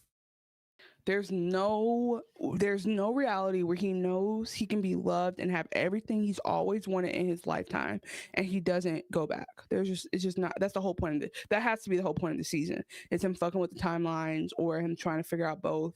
I'm curious if it becomes a madness multiverse situation where there's more than one, because like again that quantum thing goes on forever conceivably. So I'll be interested to see if this like I did watch the like what's coming this season thing, but like I'll be interested to know if maybe it turns into him versus himself, like emotionally, because that's what a lot of the first season was about, him dealing with his dad stuff. Like, does it come into like him making a choice? I'm sure there has to be a time in the alternate universe where they realize it's not him because he doesn't have enough of the clues to be like, he's going to be found out some kind of way. So I'm curious how they handle that. I'm also curious if the alternate universe has like a dark side to it that he just doesn't see yet. What about you? What do you think? I agree with all those things. I'm just curious if he's going to go back and forth between universes, or if he's just going to try to find Adebayo and Harcourt and our people that we know in this other universe. And what are the alternate versions of them like? Right. And then the because funny, like, because in the preview, Vigilante's like, "Oh, you went to this place? Like, I'm sure I'm there, right?" And he's like, he was like, "Nah, like I didn't see you." So I am curious to see like who and Vigilante could be. He could be the Lex Luthor in that universe. Vigilante could be his actual best friend who he loves so much. Vigilante could be the arch enemy. Yeah, I just said that. Adebayo could be the Waller in that universe. Like, there's the fun thing about this is they could play with so many things because again, this is what I mean by like, I know you're like, okay, there's only one thing slightly different about him, but like even if the slightly different thing in the other universe is his dad loves him, everything about his life is different as a result of that. Like, that's kind of the whole butterfly effect of it all. And that was the end of the episode. So now, what was the messiest moment of this episode?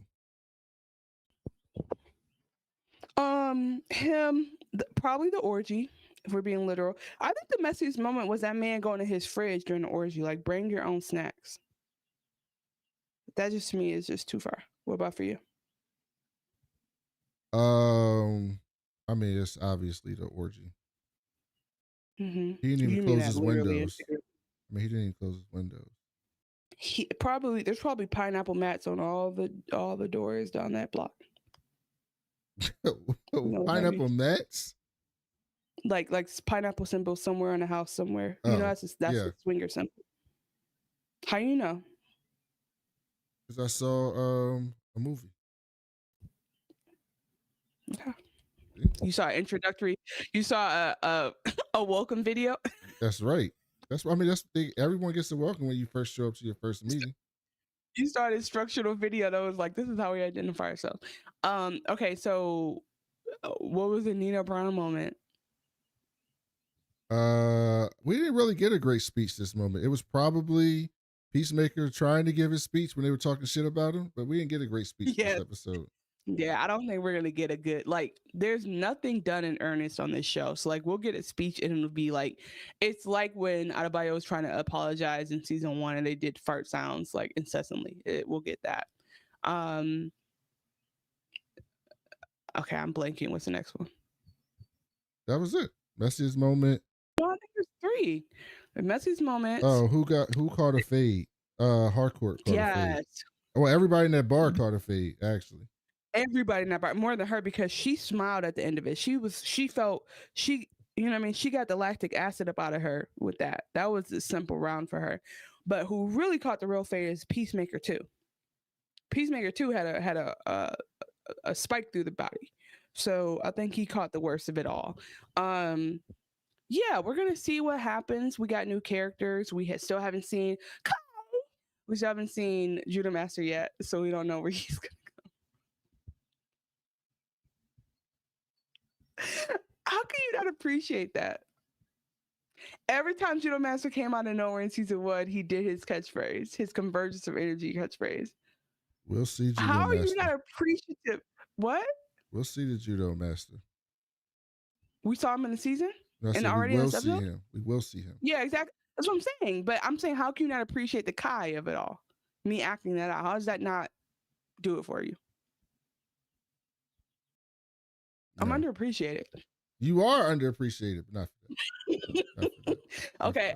And then I think we have a lot to look forward to. I genuinely felt feelings in my heart for this man, because he sat when his dad and his brother got up in the alternate universe and walked away. He just sobbed.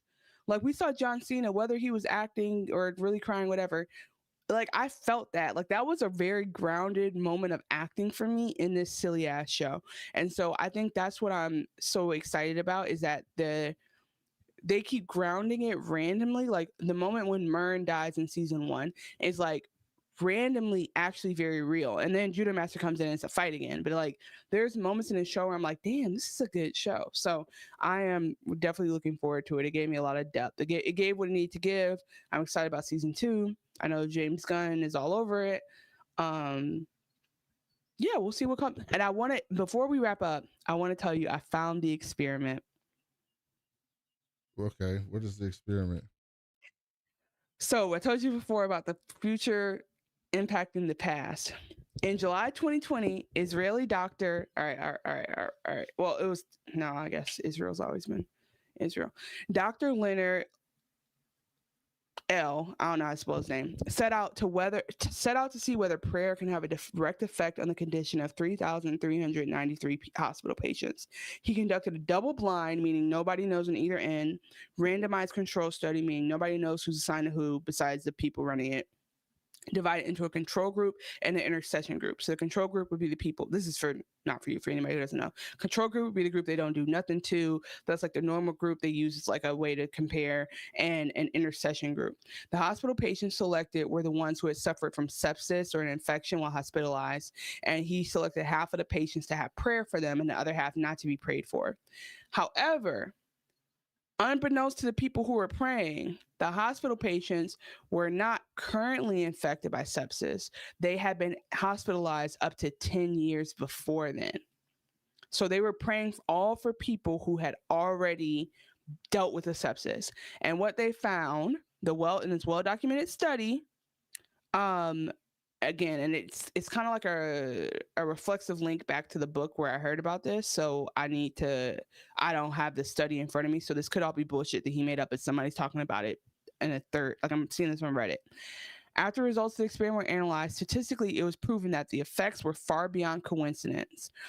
And the whole point of this is the idea is that our intentions, our thoughts and feelings and consciousness not only affect our present but our future, but the results prove that consciousness can affect our past as well. And it's like almost like, is the Mandela effect real? I think that is so fucking interesting if it's real. That is. I'm actually Googling this so I can read more. It's LEIBLVICI, Leonard Leobivici, and that is the doctor who supposedly did the study. But I'm gonna say this. I'm a science girly, so again, okay, there we go. If I didn't see this shit on fucking NIH, I wasn't about to believe it because it's bullshit. If that's not the fact, but we have a bit of something about it if you guys want to look more into it. Now, again, I'm not here to promote conspiracy theories. I just put random ideas together and share them on the podcast. We are not legally bound to anything I just said. And the person on Reddit who I was reading is it's R retconned. Isn't that what we were talking about earlier? Oh my God. That's crazy. That's a perfect example of retconning. I didn't even put that to it. I was just sharing a story. And the user is Water in the Desert. That's Brandon.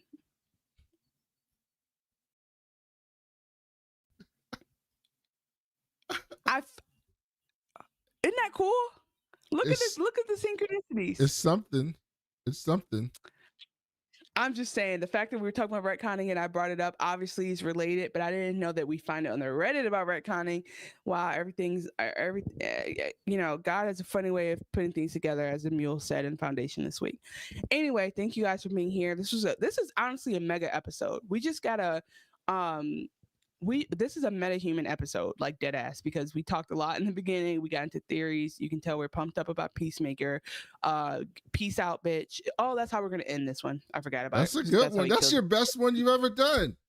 There you go. I didn't do it. He did it. He said that at the end of killing somebody in season 1. Yeah, but you still applied it to the show. Take credit. Okay, great. Okay, we're gonna do it. So anyway, guys, we had a great time this episode. Hope that you did too. Remember, if you don't want to hear the background stuff we talk about, you can skip around straight to the recap. Don't be shy to use that jump around button. Well, this time we didn't really do that because we just talked about season 1. I mean, but in general, some people don't even want to know about what we've been on. So, it's just like whatever. You can skip around. Remember that. If you're here now, you probably aren't a skipper. You probably are a diehard. We appreciate you. If you want to email us at wewaswatchingpodcast@gmail.com, we'll read it on the show. If you want to give us a 5-star review on Apple Podcasts, we'll read that on the show. We're at We Was Watching across all the socials or whatever you're looking at us. If it's YouTube, it's /at We Was Watching. If it's Anchor, it's .fm/We Was Watching. We love hearing from you. Please reach out. If you hate this, go ahead, like, subscribe, comment, turn the bell on so you can hate on it every Sunday when we stream. We did an extra special stream on Saturday this week, so we'll try to do those when we can. Petty Gibbs, thank you for being in the chat today. I just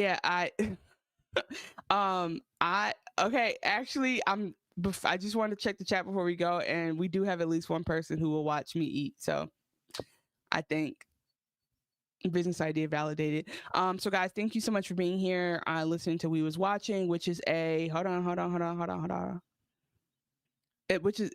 Watching. We hope it was your vibe. This is a black ass show for nerds and aspiring nerds who love TV, film, comedy, sci-fi, and fantasy, and aren't afraid to talk about how race and politics are in everything. We have been your hosts, Chanel and Brandon, and until next week,